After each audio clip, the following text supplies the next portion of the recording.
폭풍우가 몰아치던 날의 마지막 옅은 햇살이 병원 유리창을 넘어 알코올 소독약 냄새와 억눌린 한숨 소리가 가득한 긴 복도 위로 길게 그림자를 드리웠습니다. 고개를 숙인 채 바쁘게 오가는 인파 속에서 완전히 상반된 두 세계가 운명적인 어느 날 오후 무심코 서로 부딪혔습니다. 한쪽은 화려하고 사치스러운 환경에 둘러싸여 부와 명예의 정점에 서 있는 남자였습니다. 그리고 다른 한쪽은 피가 맺힌 맨발에 앙상하고 떨리는 몸으로 작은 생명을 품에 꽉 안고 있는 남루한 여인이었습니다. 생과 사의 경계선인 이곳에서 다시 마주친 두 사람의 시선은 오랜 지인을 만난 반가움이 아니라 숨이 두물 듯 시리고 고통스러운 침묵으로 얽혔습니다. 세월의 흐름 속에 영원히 잠들었다고 생각했던 과거의 갈림길이 있었습니다. 가난한 땅 속에 영원히 묻혔을 것이라 믿었던 비밀들이 새하얀 병원 복도 조명 아래에서 순식간에 찢겨 발가벗겨졌습니다. 이 얄긋은 만남은 단순한 운명의 장난이 아니라 찬란하게 빛나는 거짓말들이 고통의 민낯을 마주하도록 강요하는 가혹한 안배였습니다. 매일의 좋은 이야기 채널을 찾아주신 시청자 여러분, 환영합니다. 사람들은 흔히 인생이란 가혹한 스승과 같아서 항상 우리에게 먼저 대가를 치르게 한 뒤에야 깨달음을 준다고 말합니다. 오늘 여러분은 마음을 차분히 가라앉히고 가족의 정, 자존심, 그리고 뒤늦은 깨달음에 관한 지극히 현실적이고 깊이 있으며 감동적인 이야기 속으로 천천히 걸어 들어가 보시기 바랍니다. 여러분의 공감은 이 이야기 속 인물들에게 가장 큰 위로가 될 것입니다. 채널 구독 버튼을 눌러주시고 댓글로 여러분의 감상을 나누어 주시어 세상의 크고 작은 굴곡 뒤에 숨겨진 인간적인 메시지를 함께 이야기하고 널리 전해주시기를 부탁드립니다. 항상 함께해 주시고 경청해 주셔서 감사합니다. 이야기는 응급실 문이 닫히는 순간부터 시작되어 뒤늦은 후회와 잃어버린 신성한 가치를 되찾으려는 험난한 여정으로 이어집니다. 그날의 저녁 식사는 숨막힐 듯한 완전한 침묵 속에서 진행되었습니다. 그것은 평온함에서 오는 침묵이 아니라 한계치까지 팽팽하게 당겨진 고무줄처럼 아주 작은 자극에도 끊어질 듯한 위태로운 침묵이었습니다. 한남동 저택의 넓은 다이닝룸 한가운데 놓인 값비싼 원목 식탁 위에는 최고급 식재료로 정성껏 차린 요리들이 김을 모락모락 피우고 있었지만 누구 하나 젓가락을 몇 번 이상 들려 하지 않았습니다. 먹음직스러운 음식 냄새조차도 저택 전체를 짓누르고 있는 차갑고 무거운 공기를 덮을 수는 없었습니다. 지아는 식탁 한 구석에 조용히 앉아 앙상한 손으로 이따금 시부모님의 밥그릇에 밥을 더 떠드렸습니다. 그녀는 마치 이 집에서 보이지 않는 유령이 되려는 듯 식기 부딪히는 소리 하나 내지 않으려 조심스럽게 움직였습니다. 그녀의 맞은편에 앉은 남편 도유는 스마트폰 화면에만 시선을 고정한 채 빠르게 손가락을 움직였고 이따금 그의 입가에는 미세한 미소가 번졌습니다. 하지만 고개를 들어 아내를 바라볼 때면 그의 얼굴은 순식간에 차갑고 무감각하게 굳어졌습니다. 그 시선에는 3년 전에 다정했던 보호 본능은 온데간데 없고 오직 지루함과 억지로 참아내는 듯한 권태만이 남아 있었습니다. 식탁 상석에 앉은 시부모님은 아들과 며느리를 번갈아 보며 무거운 한숨을 삼켰습니다. 인생의 온갖 풍파를 겪어온 시어머니는 조용히 젓가락을 내려놓았습니다. 그녀는 안타까움과 무력감이 교차하는 눈빛으로 지안을 바라보았습니다. 그녀는 이 며느리를 무척이나 아꼈습니다. 지안은 시골의 가난한 가정 출신이었습니다.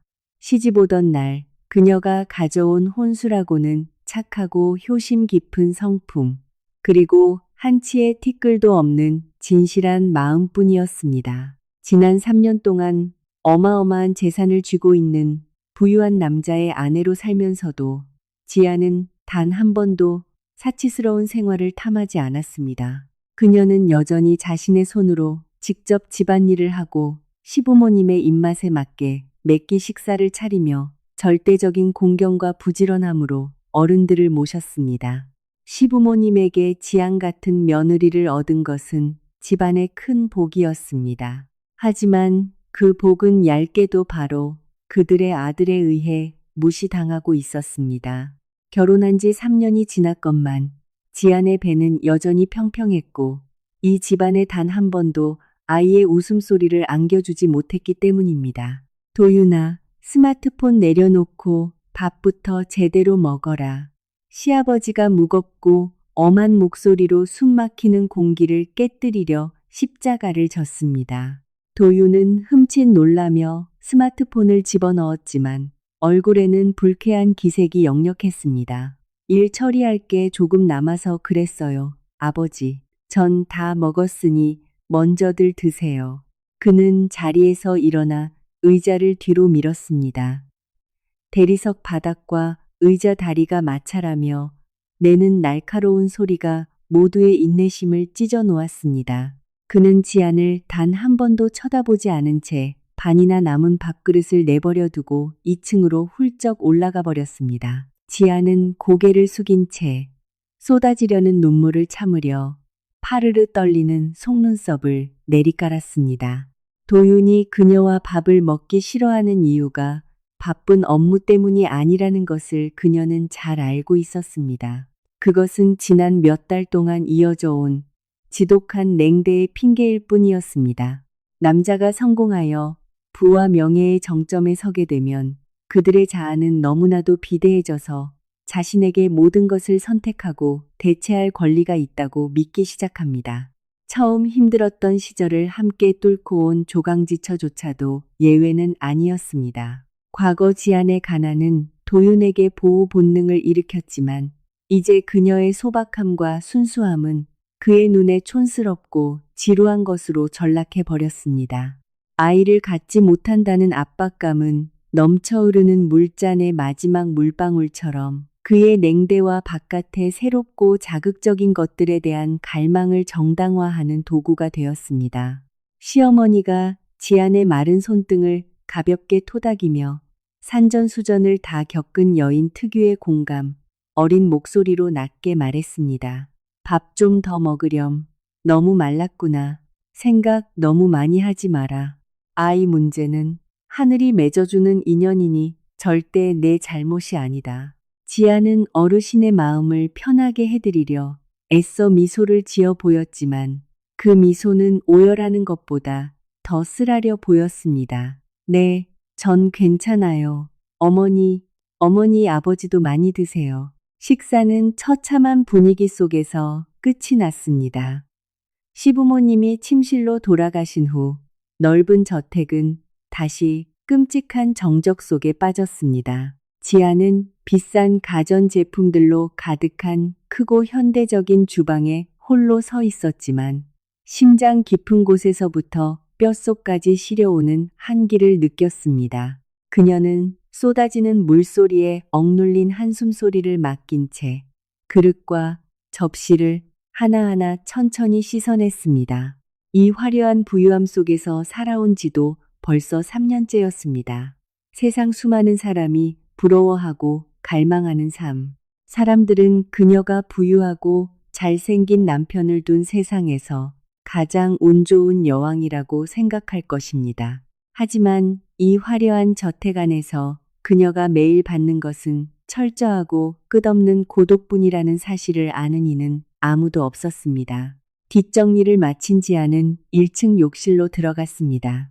문을 굳게 닫은 그녀는 오늘 오후 약국에서 급하게 사온 작은 상자를 주머니에서 꺼냈습니다. 임신 테스트기.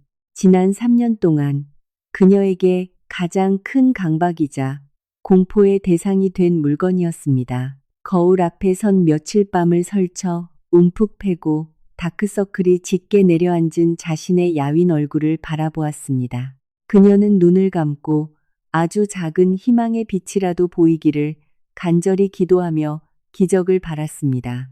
5분의 기다림은 마치 한 세기처럼 길게 느껴졌습니다.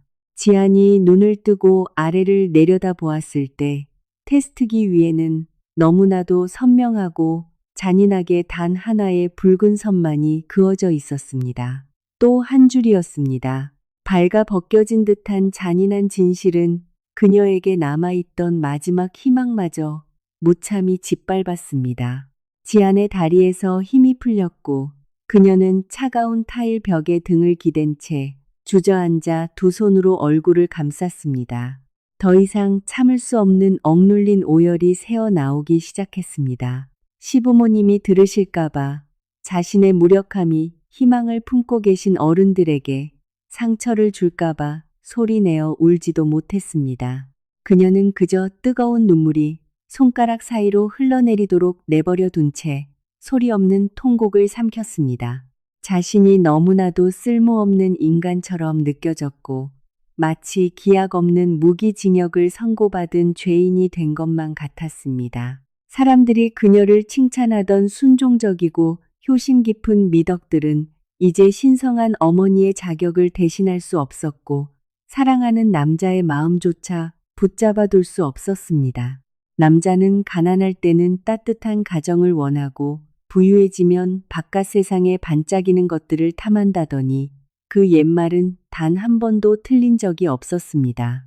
지안이 욕실에서 눈물이 마르도록 울고 있을 때 위층 서재에 있던 도유는 완전히 다른 세계에 빠져 있었습니다. 푹신한 가죽 의자에 등을 기댄 그의 시선은 환하게 켜진 스마트폰 화면에 고정되어 있었습니다. 소위 비서라는 이름으로 새로운 메시지가 팝업되었습니다. 도윤 씨, 주무세요? 오늘 업무 스트레스가 너무 많아서 힘들었는데 도윤 씨의 다정한 모습을 떠올리니 다시 힘이 나네요. 건강 잘 챙기셔야 해요. 제가 많이 걱정하고 있어요. 그 애교 섞인 달콤한 말들은 권태롭고 메말라 있던 도윤의 영혼에 시원한 바람처럼 불어왔습니다. 회사에서 소희는 늘 날카롭고 매혹적인 외모에 업무에서는 똑부러지고 눈치 빠른 모습으로 나타났습니다. 하지만 도윤의 마음을 가장 크게 흔든 것은 그녀가 그를 온전히 이해하는 척하며 수백억 원대 자산가의 비대한 자아를 부드럽게 쓰다듬고 경청하는 방법을 너무나도 잘 알고 있다는 점이었습니다. 소희는 지안과 달랐습니다. 지안은 늘 침묵했고 묵묵히 참아냈습니다. 그리고 그 침묵은 이제 도윤에게 아이 문제에 대한 무언의 원망처럼 느껴져 집에 발을 들여놓을 때마다 그를 숨막히게 했습니다. 반면 소희의 곁에서 도윤은 자신이 여전히 강인한 남자이자 정복자이며 존경받고 대우받는 존재라는 감각을 되찾을 수 있었습니다. 도윤은 지나친 자만심과 명예욕에 눈이 멀어 그 달콤한 말들 뒤에 숨겨진 교활한 늙은 여우의 야심을 전혀 눈치채지 못했습니다.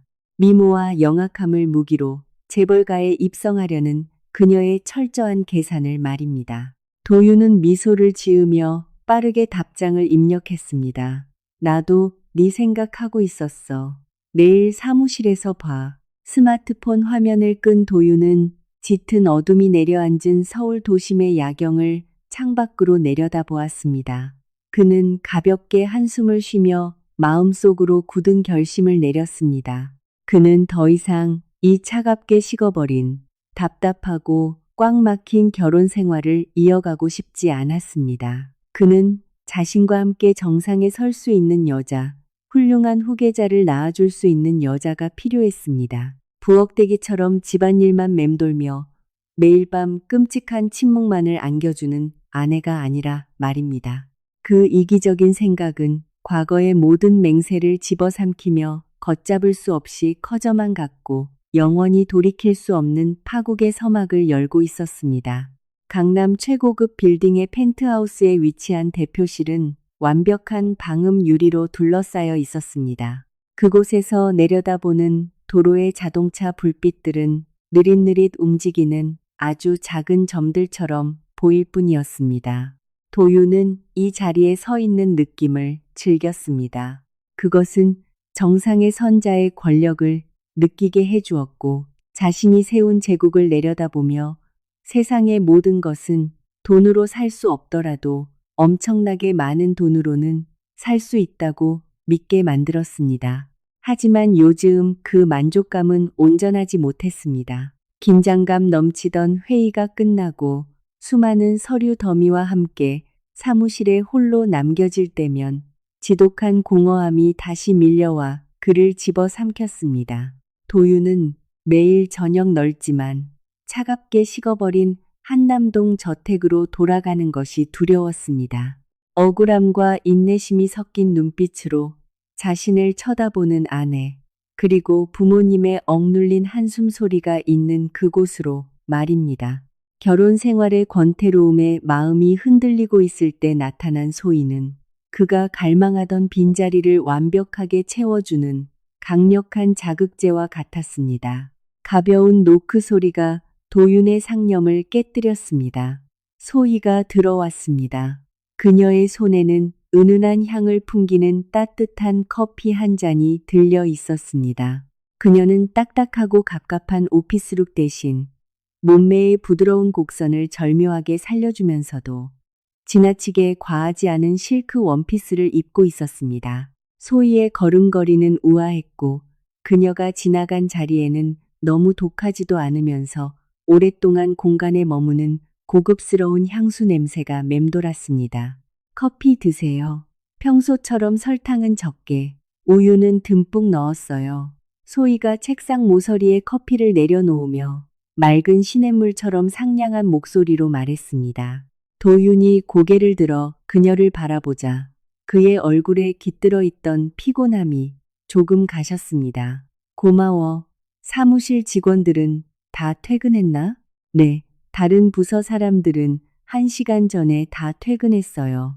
하지만 대표님 방에 아직 불이 켜져 있길래 또 시간 가는 줄 모르고 일만 하실까봐 기다렸어요.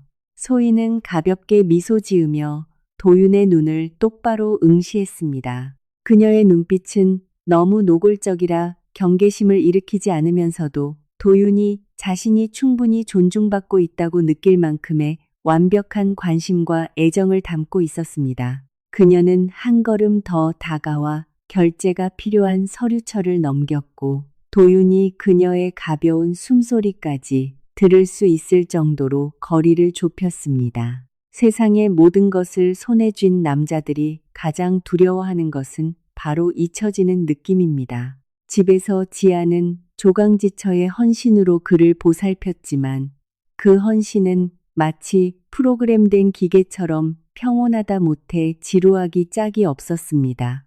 반면 이곳에서 소희는 도윤에게 마치 스릴 넘치는 모험을 떠나는 젊은 청년이 된 듯한 기분을 안겨주었습니다. 소희는 매우 영악했습니다. 그녀는 단 한 번도 명분을 내세워 무언가를 요구하지 않았고 도윤에게 가정과 내연녀 사이에서 하나를 선택하라고 억지를 부리지도 않았습니다.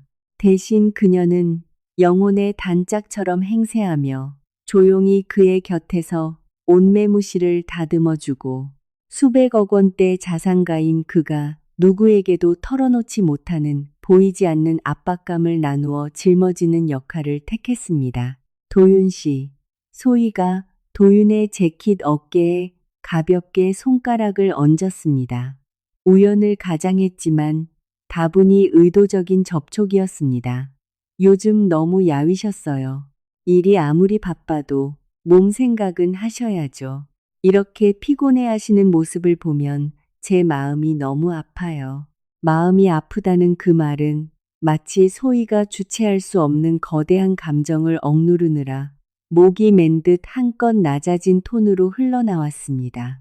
그 한마디는 도윤의 마음속 깊은 약점을 제대로 찔렀습니다. 이렇게 달콤하고 애교 섞인 말을 들어본 지가 대체 언제였던가. 집에서 보여주는 지안의 인내는 이제 그저 영혼 없는 복종으로 느껴질 뿐이었고 소희의 도발적이고 치밀한 행동은 그가 쳐놓은 덫에 제 발로 걸어 들어가는 줄도 모른 채 기꺼이 들이켜게 만드는 달콤한 독약이 되었습니다. 도윤은 자신의 어깨에 얹혀 있던 소희의 부드러운 손을 덥석 잡았습니다. 그가 살짝 끌어당기자 그녀는 균형을 잃고 그의 품으로 쓰러졌습니다. 소희는 부끄러운 듯 작게 앗소리를 냈지만 밀어내려는 기색은 전혀 없었습니다. 그녀는 그의 가슴에 머리를 기대고 덫에 걸린 남자의 거칠게 뛰는 심장 소리를 가만히 들었습니다. 내 곁에 있을 때만 내가 진짜 살아있다는 걸 느낀다고 하면 믿겠어? 도윤의 목소리가 낮게 가라앉았습니다. 새로운 정욕에 눈이 멀어 이성을 잃은 자의 탁한 음성이었습니다. 소희는 아름다운 얼굴을 들어 올렸습니다. 그녀의 눈망울은 금방이라도 눈물을 흘릴 듯 초롱초롱했습니다. 믿어요. 하지만 전 두려워요. 제가 당신 인생에서 그저 스쳐가는 길손일 뿐일까 봐서요. 당신에게는 따뜻한 가정이 있고 부모님의 사랑을 듬뿍 받는 참한 아내도 있잖아요. 반면 저는 가진 거라곤 당신을 향한 진심 어린 마음밖에 없는 평범한 여자일 뿐이니까요. 소희의 말은 사랑에 대한 확신인 동시에 도윤의 상처를 교묘하게 도려내는 날카로운 비수였습니다. 그것은 그에게 집에 있는 가혹한 현실, 즉 아이를 낳지 못하는 아내와 출구 없는 답답한 결혼 생활을 상기시켰습니다. 그 은밀한 비교는 재벌 남자의 마음속에 이기심의 불길을 지폈습니다.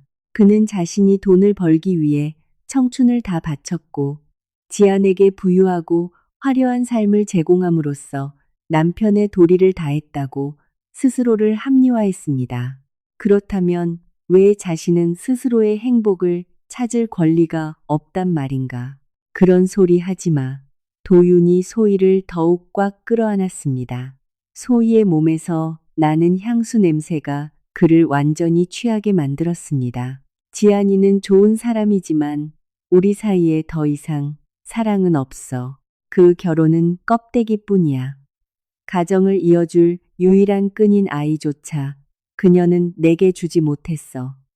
나도 내 남은 평생을 그 차가운 집구석에 묻어둘 수는 없잖아. 소희는 고개를 숙이며 입가에 번진 승리의 미소를 교묘하게 감추었습니다. 모든 것이 그녀가 계산한 대로 흘러가고 있었습니다. 소희는 도윤처럼 부유하고 자만심 넘치는 남자들의 본질을 너무나도 잘 알고 있었습니다. 비즈니스 세계에서는 상대의 속임수를 꿰뚫어 볼 만큼 영리할지 몰라도 연약함을 무기로 삼아 그들의 알량한 자존심을 쓰다듬어주는 여자 앞에서는 한없이 미숙하고 조종하기 쉬운 존재로 전락하고 만다는 사실을 말입니다. 소희가 원하는 것은 몇 푼짜리 값비싼 명품 가방 따위가 아니었습니다. 그녀가 원하는 것은 도윤의 배경에 있는 수백억 원대의 엄청난 재산과 지안이 차지하고 있는 저택의 안주인 자리였습니다. 그리고 그것을 얻기 위해서는 도윤이 전처에게 가지고 있는 마지막 인내심마저 완전히 끊어놓아야만 했습니다. 그날 밤 도윤은 집에 들어가지 않았습니다. 그의 최고급 세단은 몇 달 전 그가 소희를 위해 비밀리에 사준 강남의 최고급 아파트 지하 주차장에 멈춰 섰습니다. 따뜻한 노란 조명과 은은한 음악이 흐르는 아파트 안에서 도윤은 완전히 식어버린 식탁 앞에서 오돌오돌 떨며 자신을 기다리고 있을 아내의 존재를 까맣게 잊어버렸습니다. 그는 소희의 품에 안겨 진정한 사랑이라고 착각한 새로운 쾌락과 애교를 마음껏 만끽했습니다. 남자가 저지르는 가장 큰 실수는 모진 세월을 함께 견뎌온 조강지처의 진심을 바깥 여자의 계산된 달콤함과 비교하는 것입니다. 그들은 폭풍우가 몰아치던 날들을 묵묵히 견디며 단 한마디 불평 없이 소박한 밥상을 차려내던 집안의 아내를 잊어버립니다. 바깥의 여자들은 그들이 부와 영광을 손에 넣은 뒤에야 나타난다는 사실을 까맣게 모른 채 말입니다. 소희의 달콤한 거짓말들은 도윤의 피 속으로 천천히 스며드는 맹독과 같아서 그를 외도의 진흙탕 속으로 점점 더 깊이 빠져들게 했습니다. 결국 도윤의 머릿속에는 극단적인 결단, 두 사람 모두를 해방시킬 길이라 믿었던 길이 자라나기 시작했습니다. 하지만 그것은 사실 길고 긴 비극의 시작을 알리는 신호탄일 뿐이었습니다. 변호사 사무실의 문이 철컥 소리를 내며 닫히자 100년 해로를 맹세했던 두 사람 사이의 마지막 법적 끈도 완전히 끊어지고 말았습니다. 반짝이는 유리탁자 위에는 두 사람의 서명이 모두 기입된 이혼 서류가 덩그러니 놓여 있었습니다. 검은 잉크로 쓴 또렷하고 단호한 서명은 마치 날카로운 칼날처럼 3년의 세월을 두 동강 내며 두 사람을 완벽한 타인으로 갈라놓았습니다. 도윤은 그곳에 앉아 한 손으로 재킷의 단추를 채우며 마치 큰 비즈니스 거래를 방금 성공적으로 마친 사람처럼 차갑고 무덤덤한 표정을 유지했습니다. 돈과 권력을 거머쥔 자의 섣부른 자신감은 이것이 두 사람 모두를 위한 가장 현명한 해방이라고 굳게 믿게 만들었습니다.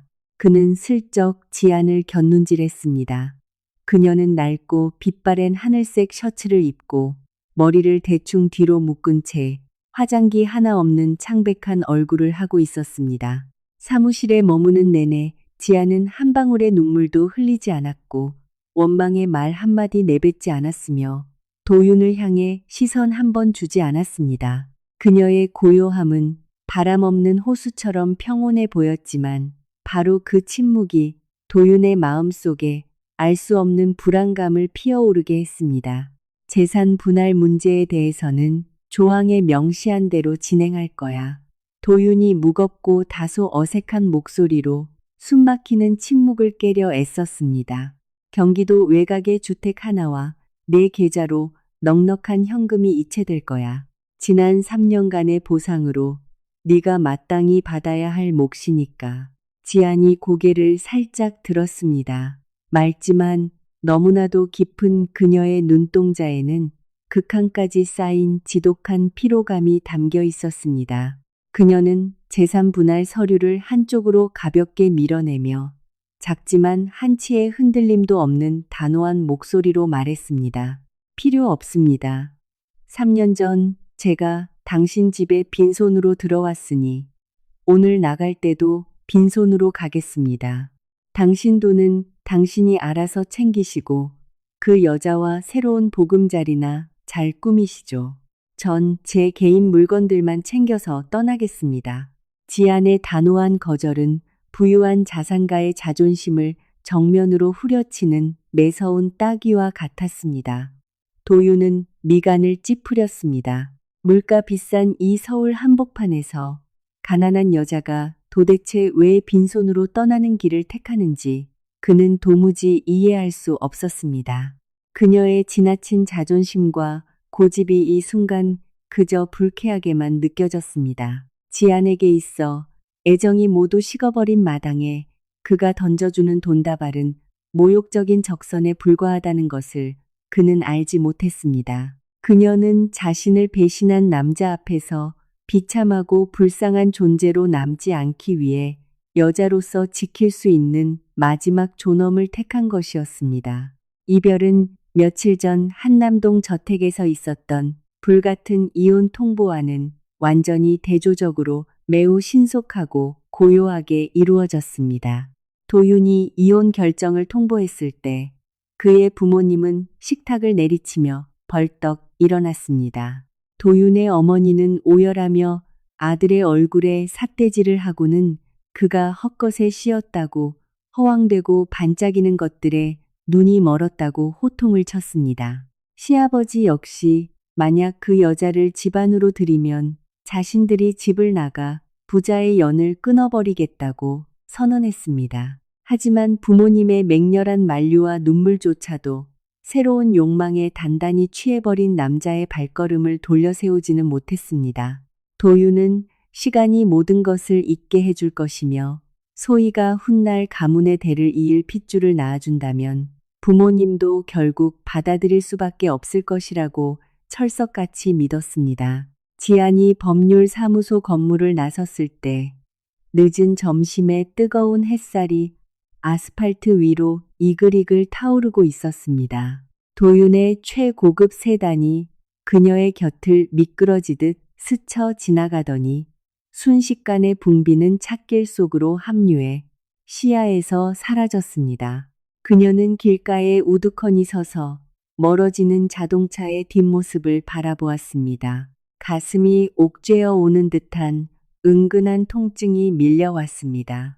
3년의 청춘, 3년간의 헌신적인 아내이자 며느리로서의 삶이 결국 변호사의 명함 한 장과 매정한 뒷모습으로 끝나버린 것입니다. 그녀는 눈물을 흘리지 않았습니다. 텅 빈 차가운 부엌에서 홀로 지새웠던 수많은 밤 동안 이미 모든 눈물이 말라버렸기 때문일지도 모릅니다. 지아는 천천히 버스 정류장 쪽으로 발걸음을 옮겼습니다. 머리가 어지러웠고 발걸음은 마치 돌덩이를 매단 듯 점점 무거워졌습니다. 뜨거운 열기와 자동차 매연 냄새에 가슴이 답답해지며 참을 수 없는 구역질이 식도를 타고 올라왔습니다. 지아는 쓰러지지 않으려 가로등 기둥을 꽉 부여잡았지만 눈앞의 세상이 갑자기 거꾸로 뒤집히더니 새카맣게 변해버렸습니다. 그녀는 인도 위에 그대로 의식을 잃고 쓰러졌습니다.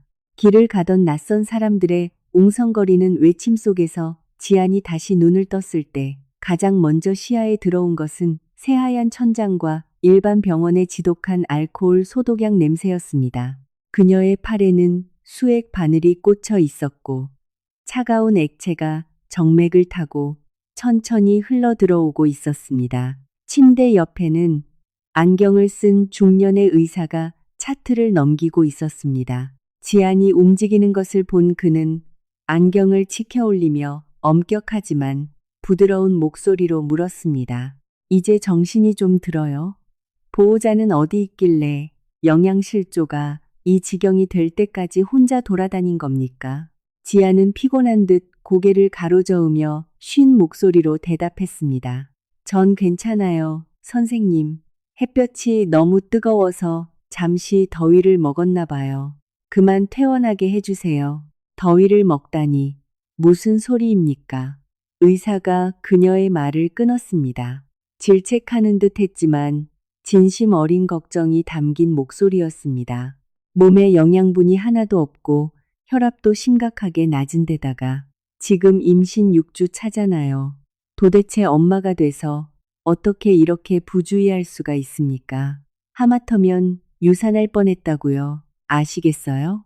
임신이라는 두 글자는 마치 마른 하늘에 벼락처럼 내리쳐 지안의 온몸을 굳어버리게 만들었습니다.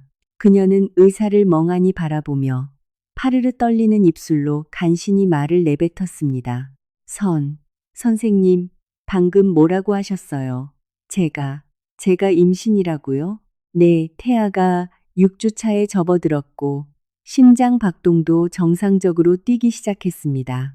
의사는 그녀에게 초음파 결과지를 건넸습니다. 이제부터 식사 잘 챙겨 먹고 무조건 쉬어야 합니다. 절대 흥분하거나 무리하게 일하면 안 돼요.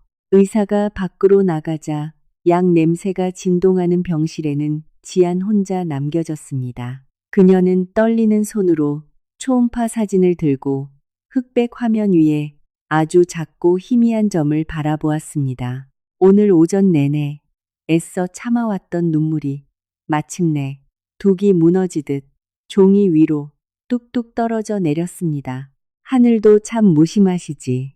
3년이라는 긴 세월 동안 아이를 갖게 해달라고 사방의 절과 사당을 돌며 절을 올리고 쓰디쓴 한약을 수도 없이 들이켰건만 그 집은 내내 고요하기만 했습니다. 그런데 이혼 서류에 도장을 찍은 바로 오늘, 그 남자의 인생에서 그녀가 완전히 버려진 바로 그날에 아이가 찾아온 것입니다. 이미 죽어버린 사랑의 결실로 맺어진 아이. 엄마가 집도 돈도 의지할 곳도 없이 세상 한복판에 완전히 빈털터리로 나앉게 된 바로 그 순간에 찾아온 생명. 지아는 아직 납작한 자신의 배를 감싸 안으며 어린아이처럼 엉엉 소리내어 울었습니다. 그것은 가혹한 쓴맛과도 같은 눈물이었지만 동시에 그 이면에는 강인한 모성애의 본능이 강렬하게 꿈틀거리고 있었습니다. 그녀는 자신이 더 이상 혼자가 아님을 깨달았습니다. 이 작은 생명은 파탄난 결혼 생활 끝에 그녀가 얻은 유일한 재산이자 세상의 전부였습니다. 지안의 머릿속에 문득 한 가지 생각이 스쳤습니다. 도윤에게 다시 돌아가야 할까? 만약 이 아이의 존재를 알게 된다면 그는 절대 이혼하지 않을 것입니다. 시부모님도 뛸 듯이 기뻐하실 것입니다. 하지만 곧바로 스마트폰 화면에만 시선을 고정한 채 내연녀에게 미소를 짓던 도윤의 모습, 차가운 얼굴로 재산 분할 서류를 밀어내던 그의 모습이 생생하게 떠올랐습니다. 지아는 쓰디쓴 헛웃음을 지었습니다. 그녀는 아이를 안고 다시 돌아간다 해도 자신이 얻을 수 있는 것은 한낱 동정심이거나 가문의 대를 이을 아이를 키워야 한다는 의무감에서 비롯된 억지스러운 결합일 뿐임을 잘 알고 있었습니다. 결코 예전과 같은 사랑이나 존중은 다시 얻을 수 없을 것입니다. 그녀의 아이는 변심한 남자를 붙잡기 위한 도구가 될 수 없었고 바깥 세상의 자극만을 쫓는 아버지 밑에서 자라게 할 수도 없었습니다. 지아는 뺨에 흐르는 눈물을 거칠게 닦아냈습니다. 그녀의 눈빛은 전에 없이 단호해졌습니다. 그녀는 창백한 피부 위로 붉은 피가 스며 나오는 것도 아랑곳하지 않고 팔에 꽂힌 수액 바늘을 거침없이 뽑아냈습니다.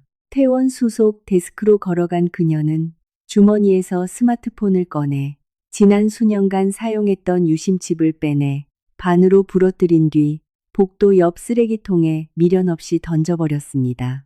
그녀는 도윤의 세계에서 완전히 증발하여 과거와의 모든 연결고리를 끊어버리기로 결심했습니다.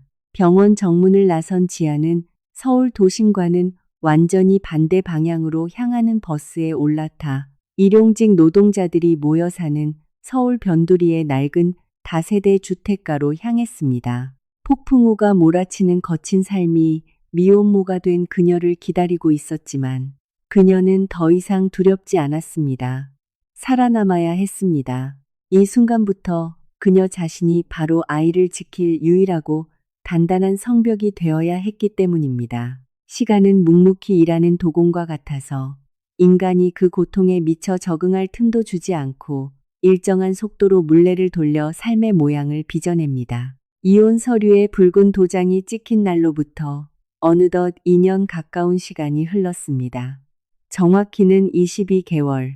과거의 모든 흔적을 완전히 지우기에는 부족한 시간이었지만 한때 한 이불을 덮고 자던 두 사람을 단 하나의 교차점도 없는 평행선으로 밀어내기에는 충분한 시간이었습니다. 서울 도심 한복판에 자리한 화려한 한남동 저택에서는 예전에 그 따뜻했던 온기를 찾아볼 수 없게 되었습니다. 지안이 낡은 짐 가방을 들고 떠난 날 이후로 집은 2배로 넓어진 듯 했지만 그 안에 사는 사람들의 마음은 턱없이 좁아졌습니다. 도윤은 여전히 승승장구하며 더 큰 불을 쌓았습니다.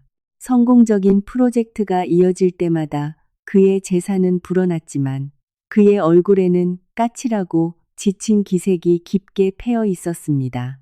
그는 자신이 그토록 갈망하던 자유를 마침내 손에 넣었습니다. 묵묵히 저녁상을 차려놓고 기다리는 아내도 임신에 대한 보이지 않는 끔찍한 압박감도 사라졌습니다. 하지만 그 대가로 얻은 자유의 끝맛은 이상하리만치 지독한 공허함 뿐이었습니다. 도윤의 정적인 삶과 대조적으로 소희는 갈수록 초조해졌습니다. 그녀 인생을 건 도박이 결정적인 단계에 이르렀건만 마지막 승부수는 아직 뒤집히지 않은 채 머물러 있었습니다. 지난 2년 가까이 온갖 교태와 영악함을 총동원해 도윤의 비위를 맞췄음에도 소희는 여전히 그림자 같은 내연녀 신세를 벗어나지 못하고 있었습니다. 그녀는 넘쳐나는 돈을 가졌고 최고급 강남 아파트에 살며 화려한 해외여행을 즐겼습니다. 하지만 그녀가 가장 갈망하는 것, 바로 그 대저택의 당당한 안주인 자리는 여전히 아득히 먼 곳에 있었습니다. 가장 큰 장애물은 도윤이 아니라 저택 1층에서 적막하게 살아가고 있는 두 명의 노인이었습니다.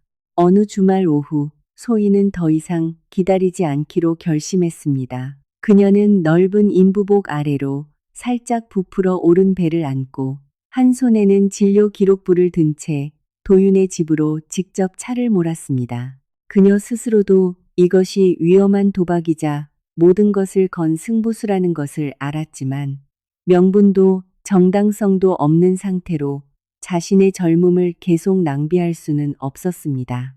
거실로 들어선 소희의 눈에 가장 먼저 들어온 것은 어머니가 오래된 꽃병을 정성스럽게 닦고 있는 모습이었습니다. 그것은 과거 지안이 가을이 올 때마다 소박한 하얀 들국화를 꽂아두곤 했던 꽃병이었습니다. 초인종도 누르지 않고 들어선 소희를 본 어머니는 조용히 손을 멈췄습니다. 세월의 흔적이 묻어나는 탁한 눈동자가 가늘어지며 조금의 온기도 없는 날카롭고 서늘한 시선으로 소희를 쏘아보았습니다. 안녕하세요, 어머니. 오늘 주말이라 두 분 어르신께 드릴 말씀이 있어서 찾아왔어요. 소희는 평소에 그 상냥한 목소리가 산전수전 다 겪은 여장부의 무언의 압박 앞에서 조금씩 떨리고 있음을 숨기려 애써 환한 미소를 유지했습니다. 시어머니는 자리에서 일어나지도 않았고 소희에게 앉으라는 말도 하지 않았습니다. 그녀는 천천히 수건을 테이블 위에 내려놓으며 한겨울 호수처럼 차분한 목소리로 말했습니다. 도윤이는 집에 없다. 회사 일이라면 비서실을 통해서 정식으로 예약 잡고 오렴. 아니요. 집안일 때문에 왔습니다. 소희는 한 걸음 다가서서 유리 탁자 위에 진료 기록부를 올려놓고는 다분히 의도적인 몸짓으로 자신의 배를 부드럽게 쓰다듬었습니다. 지난 시간 동안 두 분께서 저를 받아들이지 않으셨다는 걸 알지만 부디 이 아이를 생각해서라도 마음을 열어주세요. 도윤 씨의 핏줄을 가진 지 벌써 석 달이 넘었답니다. 소희의 폭탄 선언은 허공에 흩어졌지만 그녀가 기대했던 것 같은 엄청난 파장을 일으키지는 못했습니다. 서재에서 걸어 나오던 시아버지는 그 말을 듣고 걸음을 멈춘 채 미간을 깊게 찌푸렸습니다.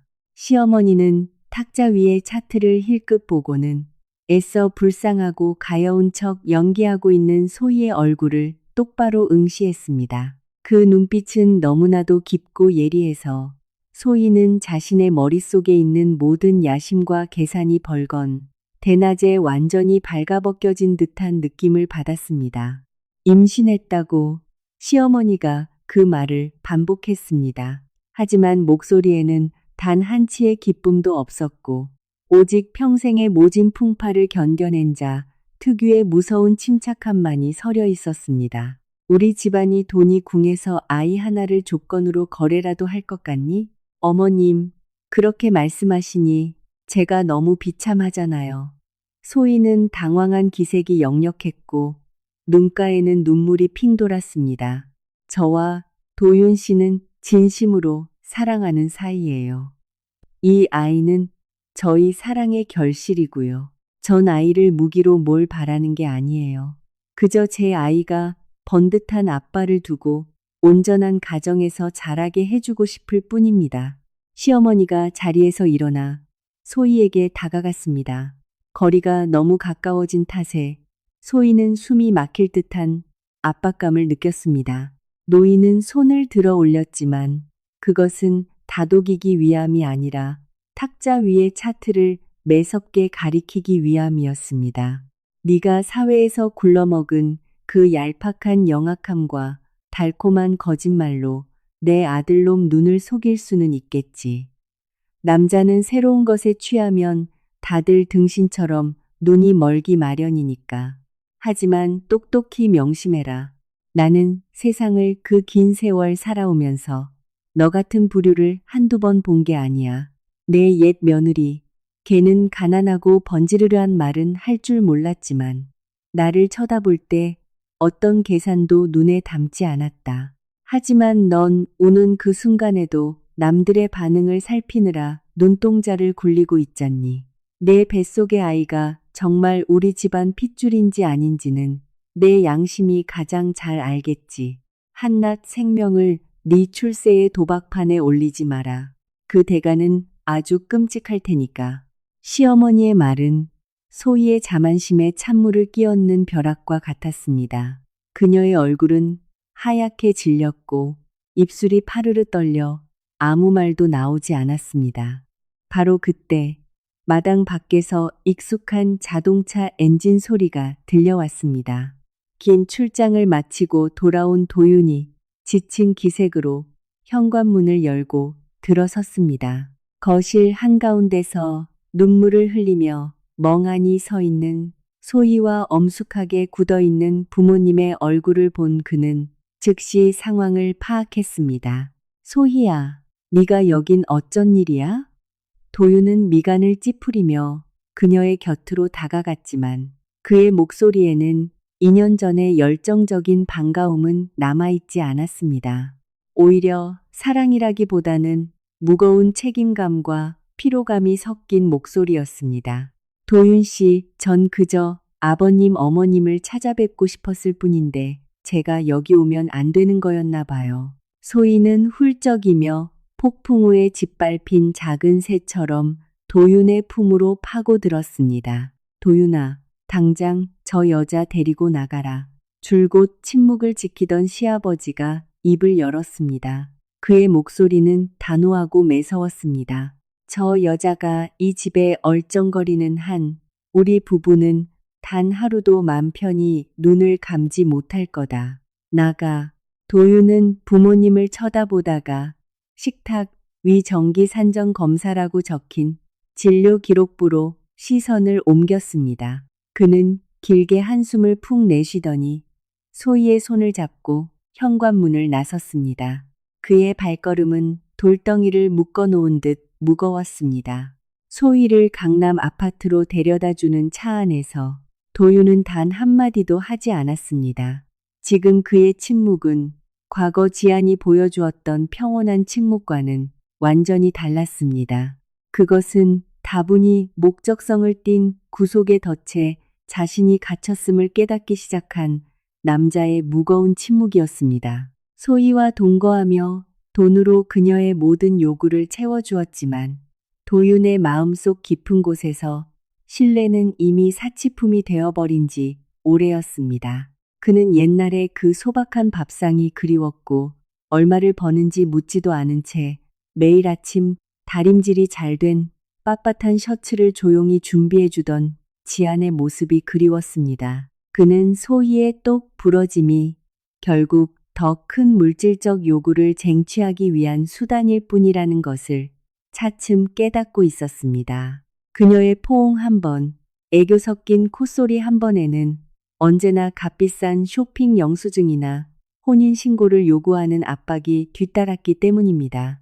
수백억 대 자산가의 자존심은 그가 잘못된 선택을 했다고 스스로 인정하는 것을 허락하지 않았습니다. 하지만 늦은 밤 고급 세단 운전석에 홀로 앉아 있을 때면 그는 자신을 위해 그 많은 서름을 묵묵히 삼켜냈던 전처가 지금 이 모진 세상 어디에서 웅크려 있을지 묻고 또 물었습니다. 그는 순수한 진심과 달콤한 거짓말이 가득한 덫을 맞바꾸어 버린 것입니다. 뒤늦은 깨달음이 불러올 끔찍한 대가가 무엇일지 그는 감히 상상조차 하지 못하고 있었습니다. 서울 도심의 화려한 네온사인 불빛이 닿지 않는 서울 변두리의 한 구불구불한 골목길 안쪽. 그곳에는 슬레이트 지붕을 얹은 낡은 다세대 주택들이 빽빽이 들어서 있었습니다. 이곳의 가난은 숨겨지지 않고 이끼 낀 곰팡이 핀 벽면을 통해 적나라하게 드러났습니다. 숨 막히는 여름밤 덜덜거리는 낡은 선풍기 소리와 새벽이 밝아올 무렵 무거운 몸을 이끌고 돌아오는 일용직 노동자들의 다급한 발걸음 소리가 이곳의 진짜 얼굴이었습니다. 지아는 도윤의 삶에서 떠난 그날부터 줄곧 5평도 채 되지 않는 좁고 낡은 단칸방에서 악착같이 살아남았습니다. 임신 6주 차에 이혼한 후 그녀는 홀로 무거운 몸을 이끌며 10달을 버텼고 극한의 산고를 혼자 감당해냈습니다. 그리고 지금 그녀의 작은 아들 현우는 벌써 태어난 지 14개월 반이 되었습니다. 미혼모가 되어 서울 한복판에서 어린아이를 홀로 키우며 생계를 이어가는 것은 결코 쉬운 일이 아니었습니다. 한때 부잣집 사모님으로 편안히 지냈던 지안의 고운 손은 이제 거칠고 굳은 살이 박인 투박한 손으로 변해 있었습니다. 월세와 아이의 기저귀, 분유값을 벌기 위해 지아는 바지니를 가리지 않았습니다. 낮에는 작은 방에서 옷수공예 부업을 했고 깜빡거리는 형광등 불빛 아래에서 촘촘히 바느질을 하다 보면 새벽이 3시가 훌쩍 넘어가기 일쑤였습니다. 시간제 가사 도우미 일이나 골목 어귀식당의 설거지 알바 자리가 나면 즉시 고개를 끄덕이며 수락했습니다. 그녀는 그렇게 푼돈을 모으고 또 모았습니다. 그녀 자신을 위해서가 아니라 어린 현우에게 더 맛있는 분유와 영양가 있는 이유식을 먹이기 위해서였습니다.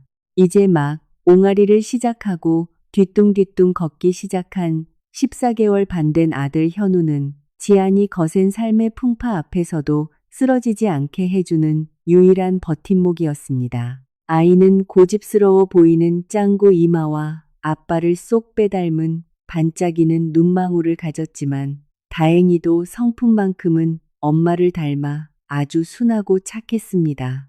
지안이 산더미처럼 쌓인 수선할 옷감과 씨름하며 바쁠 때면 현우는 낡은 장판 위 한 구석에 조용히 앉아 엄마가 플라스틱 통에 모아둔 알록달록한 단추들을 가지고 놀았습니다. 아이는 이따금 고개를 들어 엄마를 바라보며 새하얀 유치 몇 개를 드러낸 채 활짝 웃어 보이곤 했습니다. 마. 현우는 서투른 발음으로 엄마를 부르며 아직 제대로 힘이 들어가지 않은 두 다리로 일어서기 위해 땀에 흠뻑 젖은 지안의 옷자락을 작은 두 손으로 꽉 쥐었습니다. 지안은 뜨거운 다리미를 얼른 내려놓고 몸을 숙여 아이를 품에 꽉 안았습니다. 그녀는 아이의 살결에서 나는 달콤한 전내음을 깊이 들이마시며 통통한 두 팔이 자신의 목을 꽉 끌어안는 온기를 느꼈습니다. 하루 종일 깡마른 어깨를 짓누르던 모든 피로와 서러움이 그 순간 거짓말처럼 깨끗이 사라졌습니다. 비록 물질적으로는 찢어지게 가난했지만 지안의 마음만큼은 기이할 정도로 평온했습니다.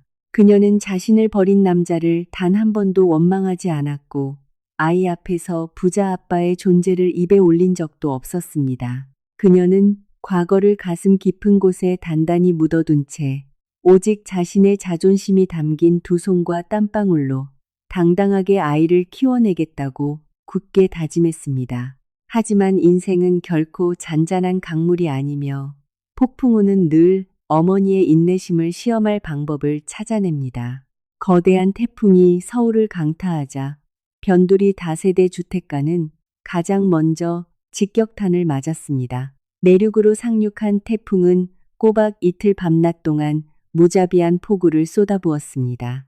슬레이트 지붕을 때리는 빗소리는 당장이라도 허공을 찢어버릴 듯 굉음을 냈고 매서운 비바람이 문틈 사이로 시리게 파고들었습니다. 지아는 비좁은 방 한구석에 웅크려 앉아 현우를 품에 꽉 끌어안았습니다. 낡은 단칸방은 빗물이 새기 시작했습니다. 천장에서 흙탕물 같은 빗방울이 뚝뚝 떨어지자 지아는 방 안 곳곳에 플라스틱 대야와 양동이를 받쳐두어야 했습니다. 골목 밖에서 차오른 물이 문틈을 비집고 들어와 차갑고 축축한 흙먼지와 함께 방바닥을 적시기 시작했습니다. 지아는 방 안을 둘러보며 극심한 불안감에 휩싸였습니다. 그러스 선을 그러스 서만 방바닥고 들어와 그리태기 그녀의 지갑에 남은 돈은 다음 주 먹을 쌀을 살 정도의 몇만 원이 전부였고 이번 달 월세는 아직 내지도 못한 상태였습니다. 바깥에서 태풍이 가장 맹렬하게 울부짖고 있을 때 지아는 갑자기 현우의 몸이 불덩이처럼 뜨거워진 것을 느꼈습니다. 깜짝 놀란 그녀가 황급히 자신의 이마를 아이의 이마에 가져다 댔습니다. 아이의 몸에서 뿜어져 나오는 끔찍한 열기에 그녀의 심장이 철렁 내려앉았습니다. 현우가 칭얼거리며 울기 시작했고 그 약하고 숨 넘어갈 듯한 울음소리가 밖의 빗소리에 묻혀버렸습니다. 그녀는 서둘러 구급상자에서 체온계를 꺼내 아이의 열을 쟀습니다. 39.5도. 수은주에 나타난 숫자는 가난한 어머니의 머리 위로 떨어지는 잔인한 사형 선고와 같았습니다. 지아는 허둥지둥 미지근한 수건으로 아이의 몸을 닦아주고 해열제를 먹였지만 아무 소용이 없었습니다. 현우의 작은 몸이 사시나무 떨듯 경련을 일으키기 시작하더니 입술이 새파랗게 질리고 눈동자가 위로 돌아갔습니다. 아이가 고열로 인해 극심한 경련을 일으키고 있는 것이었습니다. 현우야, 왜 이래? 엄마 무섭게 하지 마. 현우야. 지아는 혼비백산하여 소리쳤고 넋이 나간 그녀의 얼굴 위로 땀과 눈물이 뒤섞여 흘러내렸습니다. 강인한 모성애의 본능은 그녀의 깡마른 몸 안에서 초인적인 힘을 폭발시켰습니다. 지아는 단 1초도 지체할 틈이 없었습니다. 그녀는 서둘러 낡고 해진 자신의 옛 재킷을 가져다 경련하는 현우의 몸을 단단히 감싸 안은 뒤 아이를 품에 꽉 껴안고 미친 듯이 비바람 몰아치는 문 밖으로 뛰쳐나갔습니다. 칠흑같이 어두운 밤, 비바람이 얼굴을 강타해 눈조차 제대로 뜰 수 없었습니다. 무릎 아래까지 차오른 빗물은 얼음장처럼 차갑고 끈적거렸습니다. 하지만 그녀는 미친 듯이 달리고 또 달렸습니다. 서울 변두리의 미끄러운 골목길 위를 비틀거리며 오직 병원 가는 택시를 잡겠다는 일념 하나로 큰 길을 향해 전력으로 질주했습니다. 아이야말로 이 어머니에게 남은 가장 위대한 재산이었습니다. 이 세상 어떤 부귀영화나 명예보다도 값진 존재였습니다. 이 순간 지안의 머릿속에는 가난이나 피로, 지독한 추위 같은 건 존재하지 않았습니다. 그녀의 목표는 단 하나, 무슨 수를 써서라도 내 아이를 살려내는 것뿐이었습니다. 쏟아지는 폭우는 거대한 잿빛 그물처럼 도시 전체를 집어삼킬 듯 쏟아졌습니다. 미친 듯이 몰아치는 비바람과 하늘을 가르는 번개는 평소 차들로 붐비던 도로를 누런 진흙탕 강물로 만들어버렸습니다. 서울 강남의 중심부, 엔진 소리조차 들리지 않는 도윤의 최고급 세단이 부드럽게 물살을 가르며 서울의 한 대형 종합병원 특별진료센터 입구로 들어섰습니다. 차 안에는 부드럽고 따뜻한 히터 바람과 은은하고 상쾌한 디퓨저 향이 감돌고 있었습니다. 도윤은 한 손으로 스티어링 휠을 잡은 채 앞 유리창에 부딪히는 거센 빗줄기를 멍하니 바라보고 있었습니다. 가슴 한구석에는 이유 모를 답답함이 소용돌이치고 있었습니다. 조수석에 앉은 소희는 비싼 실크 인부복 아래로 볼록 튀어나온 배를 한 손으로 받치고 다른 한 손으로는 스마트폰을 스크롤하며 특별 산부인과 과장과 진료 예약을 확인하고 있었습니다. 그녀는 이따금 헛기침을 하며 콧소리 섞인 목소리로 투덜거렸습니다. 날씨가 진짜 너무 험하네요. 장마철 겹친 태풍이라더니 몸이 천근만근이에요. 그래도 도윤 씨가 정기 검진 챙겨준다고 여기까지 직접 데려다줘서 얼마나 다행인지 몰라요. 안 그랬으면 우리 모자 어쩔 뻔했어요. 도윤은 대답하지 않고 그저 건성으로 고개만 한번 끄덕였습니다. 이제 그가 소희에게 베푸는 배려는 사랑에 빠진 남자의 자발적인 애정이라기보다 그저 기계적으로 프로그래밍된 의무감에 불과했습니다. 부모님으로부터 매몰차게 쫓겨난 그날 오후 이후 두 사람 사이에는 언제나 보이지 않는 커다란 벽이 존재했습니다. 도윤은 이제 곁에 있는 여자를 끊임없이 경계하고 있었습니다. 그녀가 뱉는 말, 그녀의 작은 행동 하나조차도 그 뒤에 숨겨진 의도가 무엇인지 끊임없이 의심하게 되었습니다. 차량이 병원 로비 입구에 정차하자 주차 요원이 얼른 뛰어와 우산을 씌워주며 소희가 내릴 수 있게 도왔습니다. 도윤은 차 키를 넘겨주고 그녀의 뒤를 따라 걸음을 재촉했습니다. 이 병원의 특별 대기구역은 본래 상류층을 위한 공간이었습니다. 평온한 분위기 속에 고급스러운 레몬 향이 은은하게 퍼지고 있었고 천장에 설치된 스피커에서는 잔잔한 클래식 음악이 흘러나왔습니다. 하지만 그 거짓된 평온함은 일반 응급실과 이어지는 복도 쪽에서 들려온 다급하고 소란스러운 외침 때문에 순식간에 깨져버렸습니다. 선생님, 제발 우리 아이 좀 살려주세요. 제발 도와주세요. 거센 비바람 소리를 뚫고 울려 퍼진 찢어질 듯 쉰 비명은 로비에 앉아있던 사람들을 깜짝 놀라게 했습니다. 도윤 역시 자신도 모르게 발걸음을 멈추고 소리가 나는 쪽으로 고개를 돌렸습니다. 응급실 자동문 너머로 한 여자가 태풍처럼 뛰어 들어왔습니다. 머리부터 발끝까지 빗물에 흠뻑 젖은 여자의 긴 머리카락은 푹 파인 야윈 두 뺨에 처참하게 달라붙어 있었습니다. 싸구려 부업용 옷을 대충 걸친 앙상한 몸은 가슴뼈가 훤히 드러날 정도로 말라 있었습니다. 신발도 신지 않은 그녀의 맨발이 번쩍이는 병원의 대리석 바닥을 디딜 때마다 빗물과 진흙, 그리고 피가 뒤섞인 끔찍한 자국이 어지럽게 남았습니다. 여자의 품에는 다 해진 낡은 재킷으로 허둥지둥 감싸 안은 역시 빗물에 흠뻑 젖은 두 살배기 남짓한 아이가 안겨 있었습니다. 아이는 울지도 못한 채 작은 몸을 사시나무 떨듯 떨며 입술은 새파랗게 질리고 눈동자는 위로 넘어가 있었습니다. 고열로 인한 소아경련 환자입니다. 간호사 선생님, 빨리 이동 침대 가져오세요. 당직 의사가 다급하게 소리쳤습니다. 앙상하게 마른 여자는 병원 로비 한가운데에 그대로 무릎을 꿇고 주저앉았습니다. 그녀는 혹시라도 팔에 힘을 풀면 아이가 이 세상에서 영영 사라져버릴까 두려운 듯 여전히 두 팔로 아이를 꽉 끌어안고 있었습니다. 쏟아지는 폭우 속을 뚫고 아이를 살리려 미친 듯이 내달린 그녀는 이미 똑바로 서 있을 힘조차 남아있지 않았습니다. 창백하게 질린 얼굴 위로 너무 일찍 생겨버린 눈과 주름을 타고 빗물인지 눈물인지 모를 물줄기가 끊임없이 흘러내렸습니다. 열 발자국도 채 떨어지지 않은 곳에 서 있던 도윤의 동공이 지진이 난 듯 거칠게 흔들렸습니다.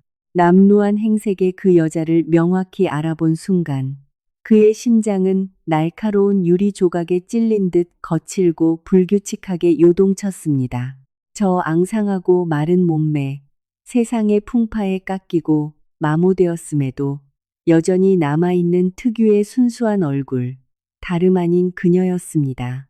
지안, 도윤의 입술 밖으로 무의식 중에 튀어나온 그 이름은 그 자신조차 듣기 힘들 만큼 아주 작은 소리였지만 그의 머릿속을 후려치는 수천 톤짜리 벼락과도 같은 무게를 지니고 있었습니다. 지난 2년 동안 그는 전처의 삶에 대해 수백 가지 시나리오를 상상해 보았습니다. 시골 고향으로 돌아갔을 것이라거나 아니면 그저 평범한 남자와 재혼에 기대어 살고 있을 거라 막연히 짐작했습니다. 하지만 그녀가 이렇게 처참하고 바닥까지 내몰린 절망적인 모습으로 자신의 눈앞에 다시 나타날 것이라고는 꿈에도 생각하지 못했습니다. 도윤 씨, 무슨 일이에요? 빨리 특별 진료실로 올라가요. 과장님이 기다리시잖아요. 내연남의 이상 기류를 눈치챈 소희가 다가와 도윤의 팔을 이끌려 했습니다. 하지만 바닥에 주저앉아 있는 지안의 모습을 발견한 소희의 얼굴 역시 순식간에 하얗게 질렸습니다. 영악한 내연녀의 눈동자에는 설명할 수 없는 두려움과 당혹감이 역력히 드러났습니다. 도윤은 소희의 손을 매몰차게 뿌리쳤습니다. 그의 발걸음은 자신도 모르게 지안을 둘러싸고 있는 의료진을 향해 움직이고 있었습니다. 그 사이 간호사들이 이동식 침대를 밀고 도착했습니다. 지안은 남은 마지막 힘을 쥐어짜내어 아이를 조심스럽게 고무 매트리스 위에 눕혔습니다. 낡고 해진 재킷이 벗겨지며 경련을 일으키고 있는 아이의 얼굴이 고스란히 드러난 순간 도윤은 폐 속에 있던 모든 산소가 한꺼번에 빠져나가는 듯한 충격을 받았습니다. 산소 부족으로 잿빛이 된 얼굴을 한 비쩍 마른 사내 아이. 하지만 고집스러워 보이는 넓은 이마와 꼭 담은 입술의 형태. 그것은 옛날 가족 사진첩에서 수도 없이 보았던 자신의 어린 시절 모습. 그 자체의 완벽한 복사본이었습니다. 호흡 곤란 증세가 있습니다. 맥박이 약하고 빠릅니다.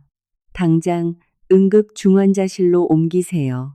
심장 압박을 하며 의사가 다급히 외쳤고 이동 침대는 바람을 가르며 다급히 사라졌습니다. 지아는 비틀거리며 아이를 따라가려 했지만 태풍 속을 맨발로 달리다 깨진 유리 조각을 밟아 피투성이가 된 발은 더 이상 말을 듣지 않았습니다. 그녀는 대리석 바닥 위로 털썩 주저앉아 버렸고 두 손으로 허공을 허우적거리며 처절한 무력감에 휩싸였습니다. 탈진하여 그대로 정신을 잃고 쓰러질 것 같던 바로 그 순간 단단하고 따뜻한 남자의 큰 손이 갑자기 뻗어나와 파르르 떨고 있는 그녀의 앙상한 어깨를 부축했습니다. 깜짝 놀란 지안이 눈물로 얼룩진 시야 너머로 고개를 들자 3년이라는 세월을 함께 부대꼈던 재벌 남편의 낯익은 얼굴이 선명하게 눈에 들어왔습니다. 지금 이 순간, 이 장소에 나타난 도윤의 존재는 너무나도 얇고 기가 막혀서 지안의 목구멍에서는 쓰디쓴 헛웃음이 튀어나왔습니다. 지안아, 너, 저 아이는 대체 어떻게 된 거야? 도윤의 목소리가 심하게 떨렸습니다. 늘 비즈니스 세계에서 자신감 넘치고 불호령을 내리던 재벌의 목소리는 온데간데 없고 극도의 경악과 충격으로 완전히 갈라져 있었습니다. 지아는 도윤의 눈을 똑바로 응시했습니다. 그녀의 눈빛에는 원망도 간절한 애원도 없었습니다. 오직 사람의 피를 말릴 듯한 차갑고 서늘한 거리감만이 존재할 뿐이었습니다. 그녀는 남은 마지막 힘을 다해 자신을 부축한 남자의 손을 거칠게 뿌리치며 갈라지지만 또렷한 목소리로 내뱉었습니다. 이거나 내 아이와 내 몸에 함부로 손대지 마. 응급 중환자실의 문이 쾅 닫혔습니다. 문 위에 켜진 붉은 수술등은 생과 사의 경계선을 알리는 차가운 경고등처럼 번쩍였습니다. 병원 복도는 순식간에 숨막힐 듯 끈적이고 무거운 공기로 가득 찼습니다. 수술 도구를 나르는 의료진들의 다급한 발걸음 소리와 문 너머에서 울려 퍼지는 기계음이 긴장감을 더욱 고조시켰습니다. 지아는 주변 사람들의 호기심 어린 시선 따위는 아랑곳하지 않았습니다. 비에 흠뻑 젖은 몸이 추위로 덜덜 떨리는 것도 안중엔 없었습니다. 그녀는 플라스틱 대기의자에 몸을 잔뜩 웅크린 채 물에 젖어 엉겨붙은 머리카락을 어깨 위로 늘어뜨리고 두 손에 얼굴을 파묻었습니다. 깡마른 어깨는 거친 숨을 내쉴 때마다 파르르 떨렸습니다. 지금 이 순간 그녀가 할 수 있는 것은 온 마음과 영혼을 다해 아들 현우의 무사 생還을 신에게 기도하는 것뿐이었습니다. 도윤은 지안에게서 몇 발자국 떨어진 곳에 우두커니 서 있었습니다. 최고급 정장을 쫙 빼입은 키 큰 재벌의 모습은 알코올 냄새가 진동하는 이 병원 복도에서 너무나도 이질적이고 위태로워 보였습니다. 수백억 원짜리 계약서에 거침없이 서명하던 그의 손은 지금 식은땀으로 흠뻑 젖은 채 주먹을 쥐었다 폈다를 반복하고 있었습니다. 그의 시선은 중환자실의 불투명한 유리창에 찰거머리처럼 들러붙어 있었습니다. 그 너머에는 자신과 똑같은 얼굴을 한 핏줄이 온몸에 산소호흡기와 주사바늘을 주렁주렁 단 채 사신과 치열한 사투를 벌이고 있을 터였습니다. 방금 전 매몰차게 자신을 밀쳐내던 지안의 목소리는 지난날 그의 오만함에 쏟아진 차가운 물벼락 같았고 극도의 혼란과 자책감을 남겼습니다. 도윤 씨, 여기 이러고 있지 말고 어서 가요. 소희가 뒤에서 다가와 화려하게 네일아트를 한 손으로 도윤의 팔을 살며시 잡았습니다. 그녀의 목소리는 나긋나긋했지만 그 이면에 숨겨진 조급함과 두려움을 감추지는 못했습니다. 산부인과 과장님이 벌써 특별 진료실에서 기다리고 계신단 말이에요. 남의 일인데 의사들이 알아서 하겠죠. 우리가 여기 있는다고 해결될 일도 아니잖아요. 도윤은 청 고개를 돌렸습니다.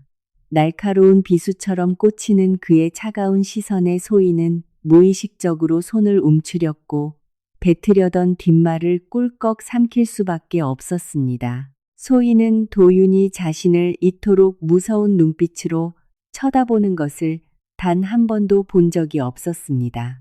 그것은 내연녀를 보호하고 감싸주던 남자의 눈빛이 아니라 철저한 경멸과 의심이 담긴 눈빛이었습니다. 너 혼자 가서 진료받아. 도윤이 짧고 차갑게 내뱉었습니다. 억눌린 분노가 느껴지는 위험한 목소리였습니다. 난 여기서 확인해야 할 일이 있어. 소희는 입술을 꽉 깨물었습니다. 손에 쥔 진료 기록부와 고개를 푹 숙이고 있는 지안을 번갈아 바라보던 그녀는 저 안에서 사경을 헤매고 있는 아이가 지난 2년 동안 자신이 그토록 공들여 쌓아올린 명예와 권력의 모래성을 단숨에 무너뜨릴 엄청난 위협이라는 사실을 누구보다 잘 알고 있었습니다. 하지만 도윤의 강경한 태도에 감히 토를 달지 못한 채 하이힐 소리를 요란하게 울리며 특별 병동 쪽으로 씩씩대며 발걸음을 옮겼습니다. 그녀의 머릿속에는 온갖 도끼 품은 계산들이 빠르게 돌아가고 있었습니다. 갑자기 중환자실 문이 열리고 의사가 다급하게 뛰어나왔습니다. 아직 수술용 마스크조차 벗지 못한 그의 얼굴에는 긴박함이 역력했습니다. 화나 박현우 보호자분, 마치 꽉 눌려있던 스프링처럼 지안이 용수철처럼 벌떡 일어났습니다. 너무 갑작스럽게 일어난 데다 극심한 영양실조가 겹친 탓에 그녀는 현기증을 느끼며 쓰러질 뻔했습니다. 도윤이 재빨리 다가와 그녀의 팔꿈치를 붙잡아 부축하지 않았다면 그대로 바닥에 곤두박질 쳤을 것입니다. 이번에 지아는 그를 뿌리칠 힘조차 남아있지 않았습니다. 그녀는 의사의 팔을 꽉 부여잡으며 덜덜 떨리는 목소리로 물었습니다. 제가 아이 엄마예요.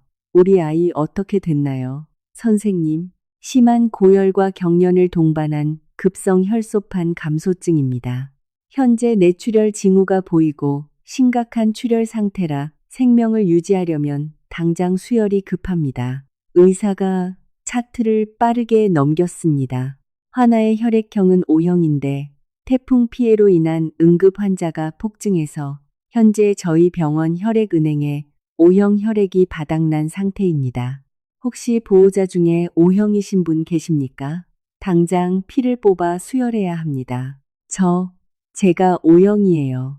제 피를 뽑아주세요. 지안이 창백하고 앙상한 팔을 황급히 걷어붙이며 간절한 눈빛으로 애원했습니다. 의사는 지안의 비쩍 마른 몸 상태를 훑어보더니 인상을 찌푸리며 고개를 저었습니다. 안 됩니다.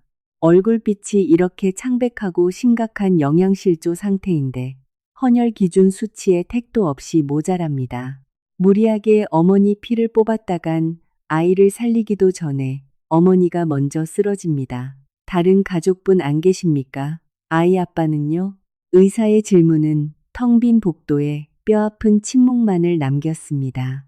지아는 입술을 꽉 깨물어 피가 날 지경이었고 처참한 무력감에 고개를 푹 숙였습니다. 이 모진 세상의 단칸방에서 홀로 아이를 키우며 모든 연을 끊고 살아왔는데 당장 수혈해줄 가족을 도대체 어디서 찾는단 말인가요? 네, 내 피를 뽑아주십시오. 검사 받겠습니다. 숨 막히는 절망을 찍고 도윤이 한 걸음 앞으로 나서며 단호하고 결연한 목소리로 말했습니다. 그는 가쁜 숨을 몰아쉬는 가슴을 진정시키며 의사를 똑바로 쳐다보았습니다. 나도 O형이고 건강 상태는 아주 양호합니다. 제 피를 뽑아 쓰십시오. 지아는 도윤을 쳐다보았습니다. 경악과 형언할 수 없는 복잡한 감정이 뒤섞인 눈빛이었습니다. 그녀는 거절의 말을 내뱉으려 했습니다. 내 아이는 당신 피 따위는 필요 없다고 소리치고 싶었습니다. 하지만 유리창 너머 수많은 호흡기와 튜브 사이에 파묻힌 작고 여린 현우의 몸을 본 순간 어머니로서의 얄팍한 자존심은 와르르 무너져 내렸습니다. 지금 당장 내 아이를 살릴 수만 있다면 이 배신자 앞에서 무릎이라도 꿇을 수 있었습니다. 좋습니다. 당장 간호사 따라 체열실로 이동하세요. 시간 없습니다. 의사의 지시에 젊은 간호사가 급히 도윤을 안내했습니다. 체열실 안. 도윤은 의자에 앉아 차가운 바늘이 자신의 정맥을 깊숙이 파고드는 것을 묵묵히 지켜보았습니다. 붉은 피가 호스를 타고 팩 안으로 천천히 차오르고 있었습니다. 도윤은 멍하니 그 붉은 피를 바라보며 머릿속에서 수만 가지 질문을 던지고 있었습니다. 아까 의사가 환자를 박현우라고 불렀을 때 그 이름은 그의 척추를 타고 흐르는 강렬한 전류 같았습니다. 나와 성이 같은 아이. 저기 간호사님. 도윤이 낮게 잠긴 목소리로 입을 열었습니다. 저 안에 있는 아이. 정확히 태어난 지 몇 개월이나 되었습니까? 간호사는 수혈팩의 속도를 조절하며 차트를 확인했습니다. 화나 생년월일이 2024년 10월 모일이니까 딱 14개월 반 정도 되었네요. 밖에서 뵈니까 아이가 아버님을 참 많이 닮았던데 아이 아빠 맞으시죠? 간호사의 아무렇지도 않은 한마디는 도윤의 귓가에 터진 엄청난 폭음과도 같았습니다. 재벌 남자의 마지막 남은 이성의 끝마저 완전히 산산조각 내버렸습니다. 14개월 반 전, 도윤은 머릿속으로 미친 듯이 숫자를 거슬러 올라갔습니다. 그의 손바닥이 차갑게 식었습니다. 거기서 10달을 거슬러 올라가면 정확히 그가 이혼 서류에 도장을 찍었던 그 시점이었습니다. 자신이 소희의 달콤한 거짓말에 취해 아내의 침묵을 혐오하며 그녀를 길거리로 내쫓았던 바로 그 시기. 그는 지안에게 아이를 낳지 못하는 여자라며 비수를 꽂았고 그것을 자신의 더러운 외도를 정당화하는 면죄부로 삼았습니다. 하지만 그녀는 불임이 아니었습니다. 이혼 서류에 도장을 찍던 바로 그날 그녀는 도윤의 핏줄, 가문의 유일한 핏줄을 이미 몸속에 품고 있었던 것입니다. 법원에서 남남으로 돌아선 지 22개월. 그 긴 시간 동안 전처는 홀로 불러오는 배를 부여잡고 홀로 고통 속에 아이를 낳았으며 비가 새는 낡은 단칸방에서 14개월 반짜리 아들을 홀로 키워냈습니다. 모진 세상의 천대와 지독한 굶주림을 견뎌내면서도 그녀는 단 한 번도 자신에게 손을 벌리지 않았습니다. 썩어빠진 남자를 붙잡기 위해 혹은 돈을 뜯어내기 위해 아이를 인질로 삼느니 차라리 아이와 함께 가난한 흙바닥을 구르는 길을 택한 것입니다. 극한의 후회와 경악, 그리고 심장을 갈기갈기 찢는 듯한 죄책감이 태풍처럼 밀려와 오만한 남자의 목을 강하게 조였습니다. 도윤은 자신의 몸에서 빠져나가는 피를 내려다보며 엄청난 부와 명예, 사람들이 떠받드는 자수성가한 억만장자라는 타이틀이 이 순간만큼은 한낱 쓰레기처럼 부질없고 하찮게 느껴졌습니다. 그는 악독한 야심을 품은 여우를 들이기 위해 자기 인생의 진짜 보물을 자기 손으로 내다 버린 멍청이였습니다. 바늘을 뽑아낸 도윤은 간호사가 지혈을 마무리하기도 전에 피가 배어 나오는 솜을 대충 누른 채 비틀거리며 체열실을 나섰습니다. 병원 복도가 이전보다 훨씬 더 차갑고 멀게 느껴졌습니다. 저 멀리 형광등 아래 여전히 돌부처처럼 웅크리고 앉아있는 지안의 모습이 보였습니다. 도윤은 돌덩이처럼 무거운 발걸음을 떼어 천천히 그녀에게 다가갔습니다. 차가운 바닥에 비친 그의 그림자가 지안의 깡마른 몸을 덮었습니다. 뼈마디의 힘이 모두 풀려버린 도윤은 그녀 앞에 털썩 한쪽 무릎을 꿇었습니다. 덜덜 떨리는 두 손을 뻗어 그녀의 가차픈 어깨를 감싸 안으려 했지만 갈라진 목소리가 먼저 처참하게 부서져 내렸습니다. 지안아, 현우, 내 아이 맞지? 대체 왜 지난 시간 동안 나한테 숨긴 거야? 네가 얼마나 잔인한지 알기나 해. 지안은 천천히 고개를 들었습니다. 그녀의 시선은 후회로 범벅이 되어 굵은 눈물을 뚝뚝 흘리고 있는 도윤의 얼굴을 똑바로 향했습니다. 거기엔 어떠한 감동도 연민의 흔적도 없었습니다. 극한의 고통과 바닥을 경험한 여자의 시선이 닿자 지안의 입가에는 잔인할 만큼 날 것 그대로의 쓰디쓴 미소가 번졌습니다. 도윤의 무릎 꿇은 사죄는 지안의 마음을 단 1mm도 움직이지 못했습니다. 한때 그녀의 세상 전부였던 이 억만장자 남편은 구겨진 명품 정장에 눈물이 범벅된 눈동자를 한 채 지금 너무나도 비참하고 초라해 보였습니다. 두 사람 사이의 거리는 불과 한 춤이었지만 그 사이에는 지난 2년의 지독한 가난, 냉대, 그리고 기만이라는 좁힐 수 없는 깊은 심연이 놓여 있었습니다. 내가 잔인하다고? 지안이 작게 실소를 터뜨렸습니다. 살을 애는 듯한 날카로운 소리였습니다. 그녀는 시선을 피하지 않은 채 소름 끼치도록 차분한 목소리로 말했습니다. 일말의 망설임 없이 이혼 서류에 도장 찍은 건 당신이야. 그 여자를 집에 끌어들여 내 가난을 비웃고 모욕한 것도 당신이고 바람 피운 걸 정당화하려고 나한테 애 못 낳는 여자라며 손가락질한 것도 바로 당신이라고. 난 그저 내 목만 챙겨서 떠났을 뿐이고 내 아이를 위해 마지막 남은 엄마의 자존심을 지켰을 뿐이야. 대체 내가 어디가 잔인하다는 거지? 도윤은 말문이 막혔습니다.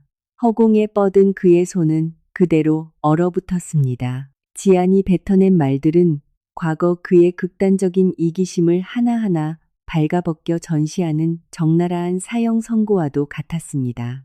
그는 자신이 잠시 헛것에 씌어 눈이 멀었었다고 변명하며 용서를 구하려 했지만 모든 소리가 목구멍에 턱 걸려 나오지 않았습니다. 이토록 강인하고 차갑게 변해버린 전처 앞에서 재벌의 알량한 변명은 우스꽝스럽고 공허할 뿐이었습니다. 바로 그때 엘리베이터 쪽에서 다급한 발걸음 소리가 정적을 깨고 복도에 울려 퍼졌습니다. 도윤의 부모님이었습니다. 두 노인은 제대로 걷기조차 힘든 모습으로 허둥지둥 뛰어왔습니다. 태풍을 뚫고 지인이 병원 응급실에서 도윤과 지안을 보았다는 다급한 연락을 받고 앞뒤 재지 않고 달려온 것이었습니다. 지안아, 우리 아가, 지안이 맞니? 시어머니가 흐느끼며 대기의자 쪽으로 몸을 내던지듯 달려왔습니다. 지난 2년간 애타게 그리워했던 비에 흠뻑 젖어 처참하게 마른 며느리의 모습을 본 노인은 가슴이 찢어지는 듯 지안을 와락 끌어안았습니다. 차갑고 비릿한 빗물 냄새 따위는 노인에게 아무런 방해가 되지 않았습니다. 노인은 파르르 떨고 있는 며느리의 어깨를 꽉 부여잡은 채 물에 젖어 엉긴 머리카락을 쓸어 넘기며 통곡했습니다. 아이고, 불쌍한 내 새끼. 어쩌다 이 꼴이 된 거야? 지난 2년 동안 대체 어디 있었어? 왜 우리한테 연락 한 번 안 했어? 내가 널 얼마나 보고 싶어 했는데 내 속이 어떻게 타들어갔는지 네가 아느냐. 옆에 선 시아버지 역시 탁한 눈가에 눈물이 맺혀 있었습니다.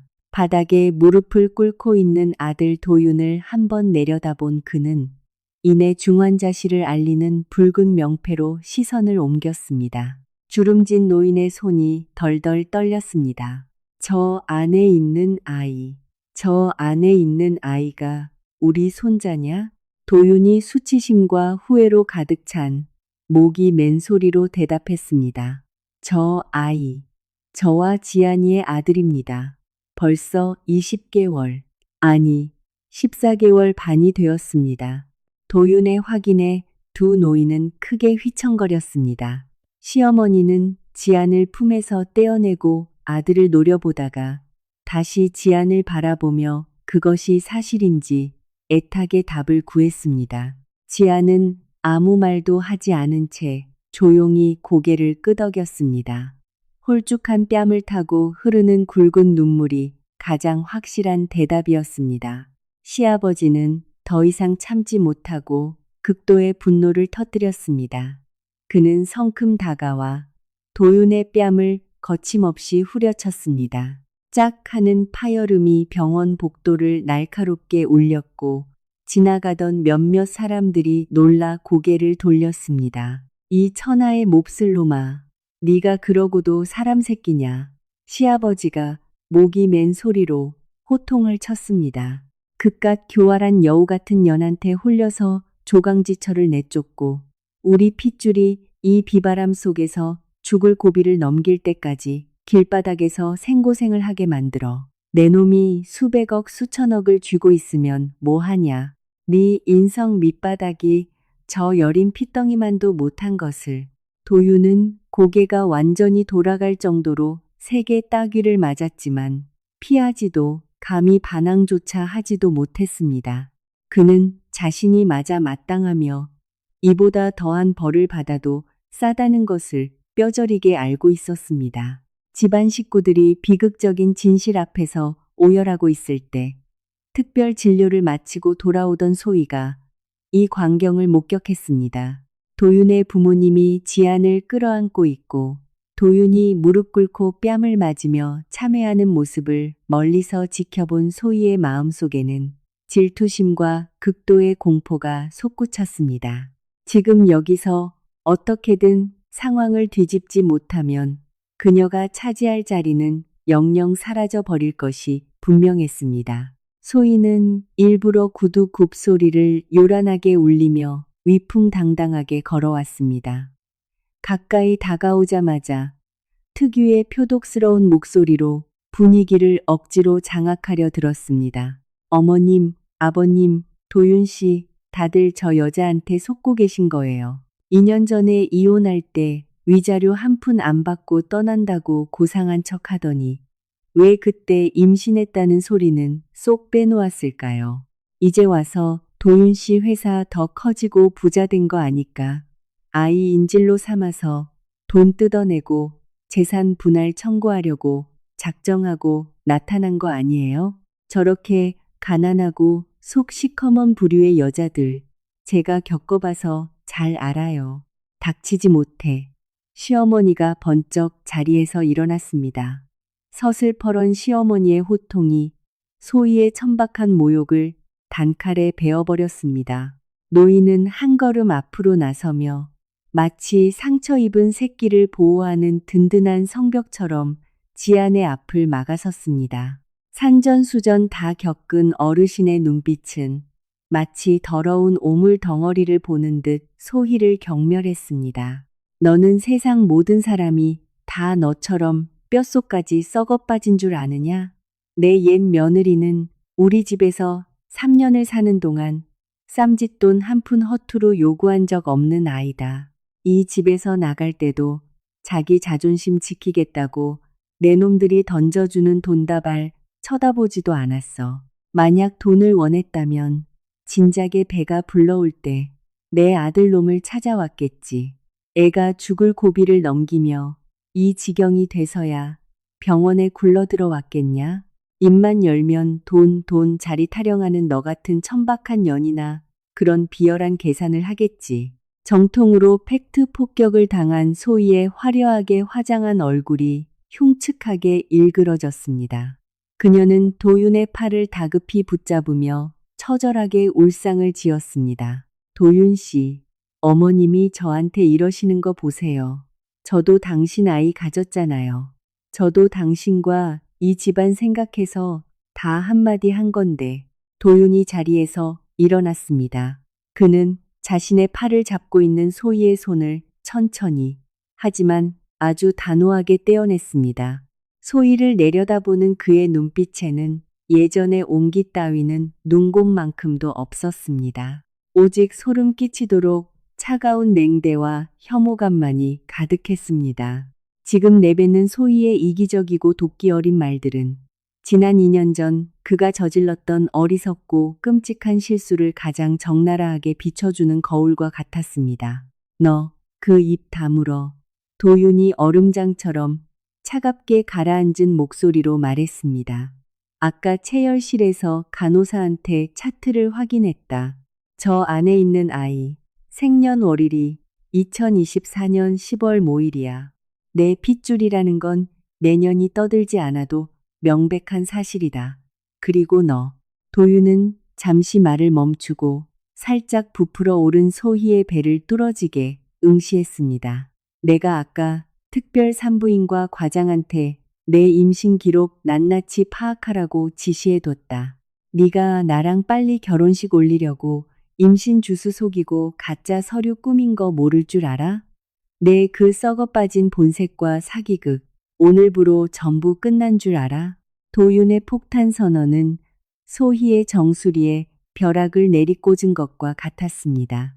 소희의 얼굴에서 핏기가 싹 가셨고 다리에 힘이 풀려 뒷걸음질을 쳤습니다. 그녀가 인생을 걸고 버렸던 사기극과 도박판이 이미 철저하게 까발려졌다는 사실을 전혀 눈치채지 못했던 것입니다. 아무리 교활한 늙은 여우라 할지라도 연륜 있는 노인들의 꿰뚫어보는 통찰과 뒤늦게 진실에 눈을 뜬 남자의 분노 앞에서는 영악한 민낯을 숨길 수 없었습니다. 지아는 눈앞에서 벌어지는 이 치정극을 쳐다볼 힘조차 없었습니다. 그녀에게 소희의 파멸이나 도윤의 후회 따위는 지금 단 1원어치의 가치도 없었습니다. 그녀의 온 신경, 그녀의 목숨 그 자체는 오직 저 굳게 닫힌 응급 중환자실 문 너머에 있었습니다. 그곳에서 그녀의 작은 아들이 사신과 피 말리는 사투를 벌이며 생애 첫 붉은 피를 수혈받고 있었으니까요. 거세게 몰아치던 태풍도 서서히 기세를 잃어가고 있었습니다. 유리창을 찢을 듯 때려대던 비바람 소리는 잦아들었지만 흙탕물이 얼룩진 창문에는 여전히 빗물 자국이 끈질기게 남아 폭풍우가 남긴 마지막 흔적을 보여주고 있었습니다. 소희의 자취가 완전히 사라진 후 병원 복도는 다시 무거운 정막 속으로 가라앉았습니다. 가면이 벗겨진 그녀는 도망치듯 서둘러 쫓겨났고 그녀가 떠난 자리에 아쉬움을 느끼는 사람은 아무도 없었습니다. 이제 모든 이들의 마음은 오직 단 하나의 방향만을 향해 있었습니다. 응급 중환자실 문이 덜컥 소리를 내며 열리더니 문 위에 켜져 있던 붉은 수술등이 꺼지고 부드러운 하얀 불빛이 새어 나왔습니다. 몹시 지친 기색의 주치의가 문을 열고 걸어 나왔습니다. 여러 시간의 사투 끝에 마침내 안도감이 서려 있는 표정이었습니다. 선생님, 우리 현우 괜찮은가요? 지안이 가장 먼저 앞으로 뛰어나갔습니다. 그녀는 의사의 가운 자락을 꽉 움켜쥔 채 어머니의 모든 생사가 걸려있는 간절한 눈빛으로 의사를 올려다 보았습니다. 의사는 마스크를 내리며 가볍게 미소를 지었습니다. 다행입니다. 수혈이 아주 성공적으로 끝났습니다. 아이가 혈액을 아주 잘 받아들였고 혈소판 수치도 눈에 띄게 오르면서 경련도 완전히 멈췄습니다. 당장 급한 고비는 넘겼으니 푹 자면서 회복 중입니다. 잠시 후 일반 집중 치료실로 옮길 테니 그때 면회하시면 됩니다. 의사의 그 말은 마치 하늘에서 내려온 구원의 동아줄 같았습니다. 오후 내내 지안의 가슴을 짓누르고 있던 수천 톤의 거대한 바위가 산산이 부서져 내렸습니다. 그녀의 다리에 힘이 풀려 주저앉았지만 이번에는 절망이 아닌 극한의 안도감 때문이었습니다. 바닥에 엎드린 그녀는 가슴을 부여안고 깊은 곳에서부터 참아왔던 오열을 마침내 터뜨렸습니다. 그것은 안도와 기쁨의 눈물이었습니다. 시어머니가 다급히 지안을 부축해 안았습니다. 두 여자는 서로를 끌어안고 서로의 상처를 보듬듯 눈물을 섞으며 깊은 교감을 나누었습니다. 옆에 선 시아버지도 탁한 눈가를 훔치며 불쌍한 손자를 거두어 주신 하늘에 조용히 감사의 기도를 올렸습니다. 차가운 복도 벽에 기대어 선 도유는 그 광경을 바라보며 가슴이 찢어지는 고통을 느꼈습니다. 지안이 울고 부모님이 우는 모습을 보면서도 그는 감히 그 거룩하고 숭고한 순간에 다가설 자격이 없다는 것을 뼈저리게 깨달았습니다. 그가 아이에게 피를 나누어 살려낸 것은 맞지만 애초에 그 두 사람을 이 처절한 벼랑 끝으로 몰아넣은 장본인이 바로 자신이었기 때문입니다. 그가 지금 한 행동은 그저 너무나도 뒤늦게 치르는 부채의 대가일 뿐 끔찍한 배신과 외도의 흔적을 결코 지워낼 수는 없었습니다. 2시간 뒤 현우는 특별 집중 치료실로 옮겨졌습니다. 작은 아이는 새하얀 침구 속에 파묻혀 칭객거리며 잠들어 있었습니다. 앙증맞은 손등에는 여전히 수액 바늘과 붕대가 칭칭 감겨 있었지만 창백했던 아이의 뺨에는 다시 발그레한 핏기가 돌았고 숨소리도 평온해졌습니다. 지아는 침대 곁에 앉아 아이의 작은 손을 꼭 쥐고 있었습니다. 바깥 복도에서 도윤을 향해 날선 가시를 세웠던 모습은 온데간데 없고 오직 자애롭고 숭고한 모성애만이 빛나고 있었습니다. 도윤의 부모님은 갓난 손자의 얼굴을 애틋하게 바라보다가 두 사람에게 조용한 시간이 필요할 것을 배려해 병원비 수속을 핑계로 먼저 자리를 피해 주었습니다. 이제 이 넓은 병실에는 지안, 새근새근 잠든 현우, 그리고 문가의 그림자처럼 서서 감히 다가가지 못하는 도윤만이 남았습니다. 도윤은 잠든 아들의 모습을 하염없이 바라보았습니다. 볼수록 가슴이 먹먹하게 조여왔습니다. 짱구처럼 톡 튀어나온 이마부터 오뚝한 콧날까지 어쩌면 이리도 자신을 쏙 빼닮았을까요? 그런데 자신은 지난 20개월 동안 이 아이가 자라나는 기적 같은 순간을 모조리 놓쳐버렸습니다. 첫 울음소리, 뒤집기, 첫걸음마, 그리고 아빠라고 부를 그 숭고한 순간까지도 그는 수백억 원의 돈으로 허황되고 거짓된 사랑을 사는 동안 자신의 친자식은 비가 새는 낡은 방구석에서 지독한 가난을 겪고 있었습니다. 그는 아이가 깰세라 아주 조심스럽고 느린 발걸음으로 침대 곁으로 다가갔습니다. 그리고 지안이 앉아있는 바로 옆 침대 밑에 털썩 무릎을 꿇었습니다. 재벌의 덜덜 떨리는 두 손이 침대 난간을 꽉 부여잡았고 그의 고개는 푹 숙여졌습니다. 새하얀 침대 시트 위로 뜨거운 후회의 눈물이 뚝뚝 떨어졌습니다. 아나테가, 지안아, 미안해. 침묵을 깨는 도윤의 목소리는 형편없이 갈라지고 부서져 있었습니다.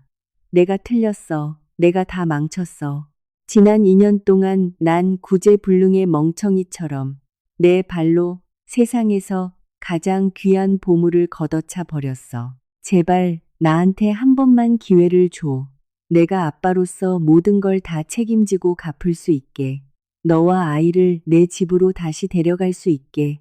한 번만 기회를 주라.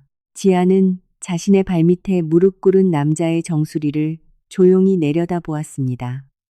그녀의 얼굴에는 동요도 없었고 승리감에 취한 통쾌함 따위도 없었습니다. 바닥까지 추락해 극도의 고통을 겪고 얼음장같이 추운 겨울밤, 단칸방에서 홀로 모진 세월을 견뎌낸 여자의 시선은 세상의 이치를 너무나도 잔인할 만큼 선명하고 차갑게 꿰뚫어 보고 있었습니다. 어떻게 갚을 건데? 지안의 목소리는 나지막했지만 도윤의 폐부를 깊숙이 찌르는 날카로운 비수 같았습니다. 뭘로 갚을 건데? 저 넓고 텅 빈 차가운 한남동 저택으로, 아니면 당신이 세상 모든 걸 계산할 때 쓰는 그 수백억 돈다발로. 도윤이 고개를 들어 간절한 눈빛을 보냈습니다. 그게 아니야. 너랑 우리 아이가 더 이상 밥벌이 때문에 전전긍긍하지 않고 번듯하게 살 수 있게 해주고 싶어서 그래. 우리 아들은 제일 좋은 유치원에 다니고 남부럽지 않게 풍족하게 살 자격이 있잖아. 그건 당신 혼자만의 착각이지. 지안이 단호하게 그의 말을 끊었습니다. 핏발이 선 남편의 눈동자를 응시하며 그녀는 말을 이었습니다. 지난 2년간 내 아이는 낡은 단칸방에서 지냈어. 묽은 죽을 먹고 수공예 부업으로 꿰맨 싸구려 옷을 입고 살았지. 하지만 내 아이는 자존심 하나로 버티는 엄마 품에서 늘 평온하게 잠들었어. 현우가 크기 위해 비싼 실크 옷은 필요 없어. 우리에게 필요한 건 평온함이야. 크리스털 꽃병은 한 번 깨지면 아무리 비싼 접착제로 붙여도 그 금간 자국이 그대로 남는 법이에요. 임신한 아내를 길거리로 내쫓았던 그 끔찍한 상처, 폭풍우 속에서 홀로 아이를 안고 사투를 벌였던 그 고통, 당신의 그 뒤늦은 눈물 몇 방울과 돈다발로 그걸 말끔히 씻어낼 수 있을 거라 생각해요. 도윤은 말문이 막혔습니다. 지안의 선고는 너무나도 가혹했지만 반박할 수 없을 만큼 적나라한 진실이었습니다. 비즈니스 세계에서 모든 것을 쟁취하게 해주었던 만능 열쇠, 돈이 차갑게 식어버린 전처의 마음 앞에서는 세상 가장 쓸모없는 쓰레기라는 사실을 그는 뼈저리게 깨달았습니다. 그녀는 그 없이도 떳떳하고 자랑스럽게 살아가는 법을 이미 완벽하게 배웠기 때문에 더 이상 그의 돈을 필요로 하지 않았습니다. 내가 당장 용서받을 자격이 없다는 건 잘 알아. 도윤이 목이 맨 소리로 아이가 덮고 있는 이불을 애처롭게 쓰다듬으며 말했습니다. 하지만 법적으로 내가 아이 아빠라는 사실을 인정받게 해줘. 떳떳하게 아이 양육비를 대고 부족함 없이 키울 수 있게 해줘. 그건 이 아이가 누려야 할 마땅한 권리니까 네가 뺏을 수는 없잖아. 지아는 한참 동안 잠든 아이를 내려다보다가 길게 한숨을 내쉬었습니다. 그것은 마음속에 남아있던 마지막 원망조차 완전히 내려놓는 평온한 한숨이었습니다. 법적으로 당신이 이 아이의 아빠라는 사실 부정하지 않아. 바꿀 수도 없겠지. 당신이 아버지로서 져야 할 양육비나 면회권 같은 의무는 막지 않을 거야. 아이한테도 호적상 번듯한 아빠는 필요할 테니까. 하지만 내가 다시 당신 아내로 박씨 집안 며느리로 돌아가는 일은 내 남은 평생 단연코 없을 거야, 도윤 씨. 우리는 2년 전에 이미 각자의 길을 갔어. 우리 서로를 위해 남은 최소한의 존엄성이라도 지키자고. 지안의 무덤덤하지만 단호한 거절은 도윤의 뒤늦은 참회와 순정에 내려진 무기징역 선고와도 같았습니다. 그는 자신의 핏줄에게 아버지로서 돈을 쓸 권리는 되찾았지만 온 마음과 영혼을 다해 자신을 사랑해 주었던 여자는 영원히 잃어버렸음을 깨달았습니다. 배신의 대가는 파산으로 인한 가난이 아니라 철저하고 완벽한 감정의 파산이었습니다. 수백억 원을 가진 억만장자는 자신이 쌓아 올린 찬란한 후광 한가운데서 가장 철저하게 고립되어 버린 것입니다. 태풍이 지나간 자리에 내려앉은 따사로운 늦가을 햇살이 병원들의 푸른 잔디밭을 황금빛으로 물들이고 있었습니다. 비온 뒤의 상쾌한 흙내음과 어디선가 불어오는 은은한 꽃향기가 폭풍우를 견뎌낸 사람들의 멍든 가슴을 부드럽게 쓰다듬어 주었습니다. 철저한 검사와 치료를 마친 후 일주일 만에 현우는 기적처럼 완전히 건강을 회복했습니다. 폭풍우 치던 날의 그 처참했던 모습은 온데간데 없고 새 옷을 말끔하게 차려입은 아이의 볼은 다시 통통하고 발그레해졌습니다. 엄마를 볼 때마다 반짝이는 눈망울로 뚫르르 웃음을 터뜨렸습니다. 오늘은 현우가 퇴원하는 날이었습니다. 도윤의 부모님은 아침 일찍부터 병실을 찾아왔습니다. 두 노인은 넘치는 행복을 주체하지 못한 채 손자의 옷가지와 장기 입원 물품들을 정성스레 작은 여행 가방에 챙겨 넣고 있었습니다. 지난 일주일 동안 시부모님은 거의 병원에 살다시피 하며 지안의 식사를 챙기고 손자를 헌신적으로 돌보았습니다. 어떠한 조건도 계산도 없는 어르신들의 순수한 내리사랑은 외롭고 위태로웠던 지안의 마음을 붙잡아준 가장 든든한 버팀목이 되었습니다. 지안아, 나와 내 시아버지가 상의를 좀 했단다. 시어머니가 지안의 손을 꽉 잡으며 안타까움과 존중이 가득 담긴 목소리로 입을 열었습니다. 내 성격에 도윤이 있는 한남동 집에 다시 들어가지 않으리라는 건 잘 안다. 그래서 절대 강요하지 않을 생각이야.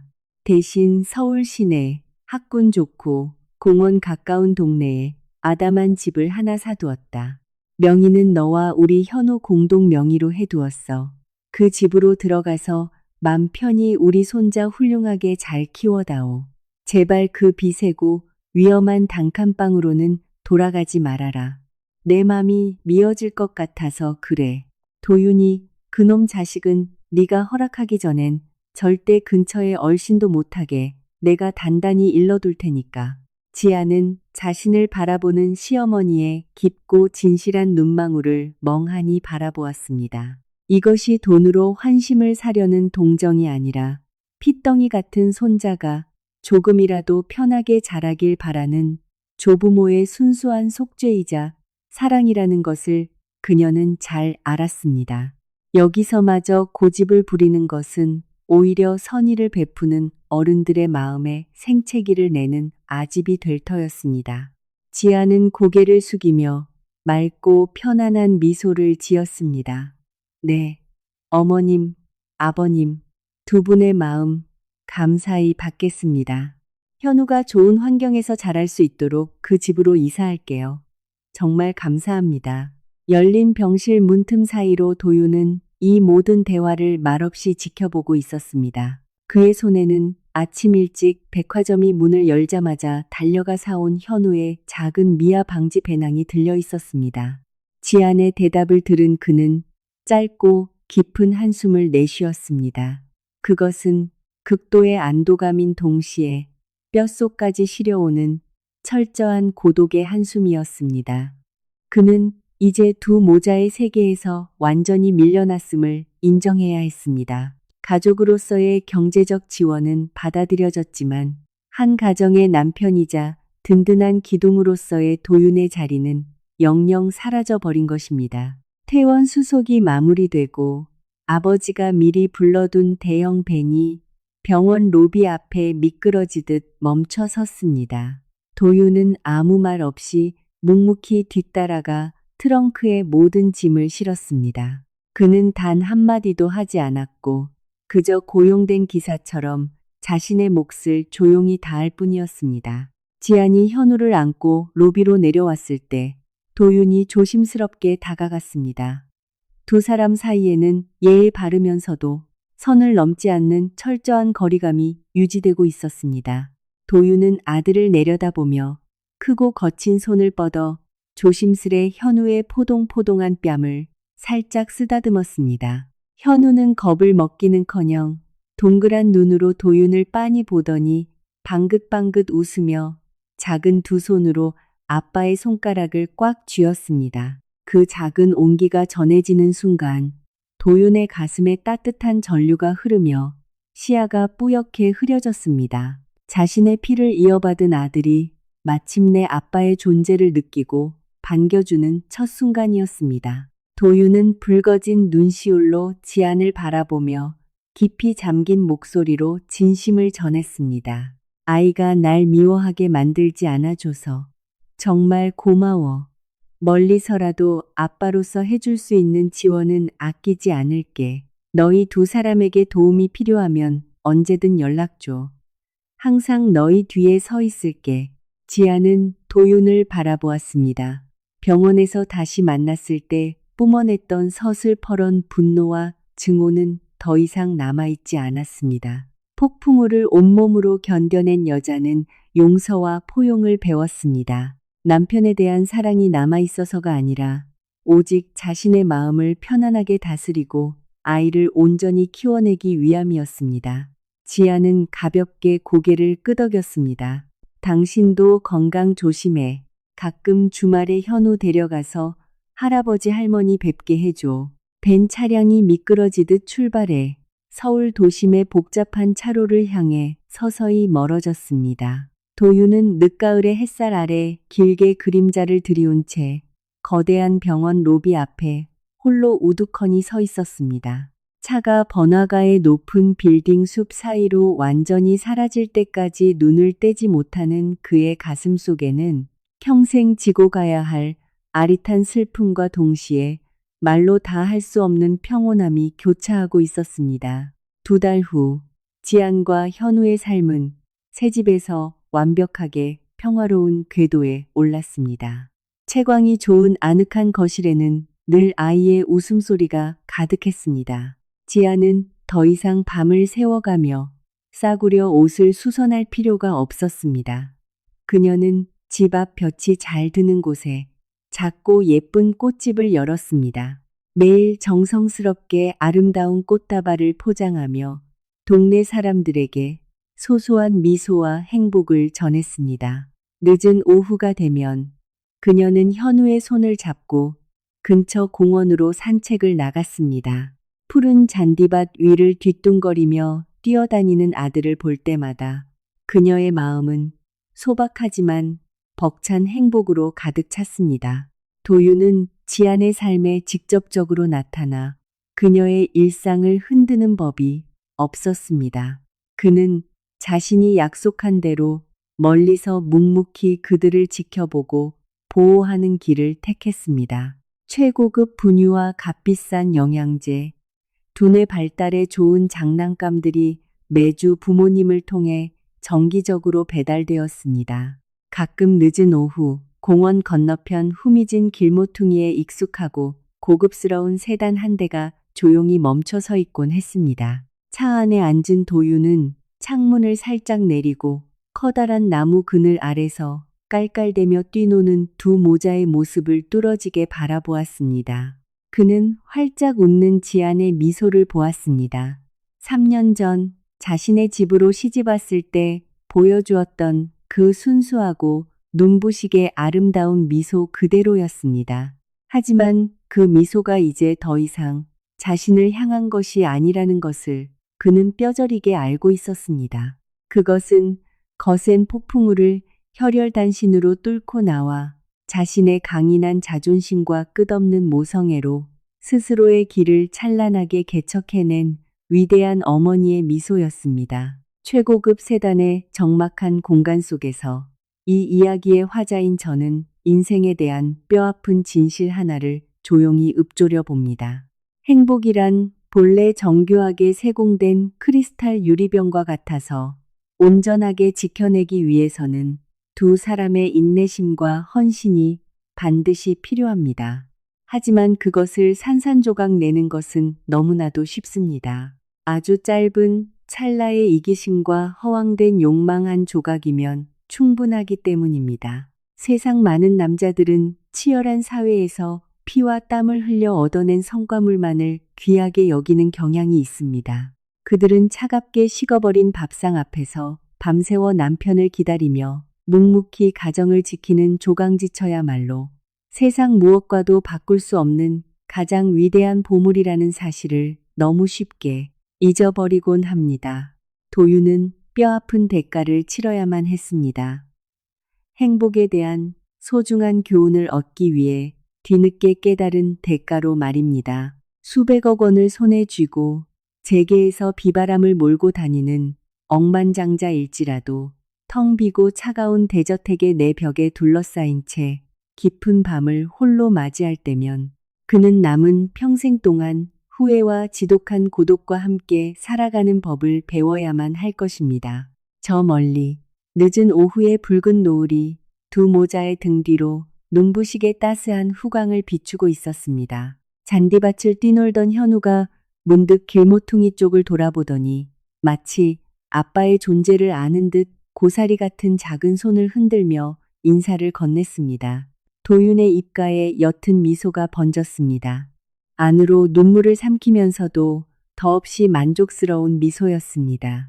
돌이킬 수 없는 치명적인 실수를 저질렀음에도 불구하고 자신이 진정으로 사랑했던 사람들이 평안을 찾은 모습을 지켜볼 수 있다는 것, 그것은 방황했던 영혼에게 허락된 마지막 위안이자 구원일 것입니다.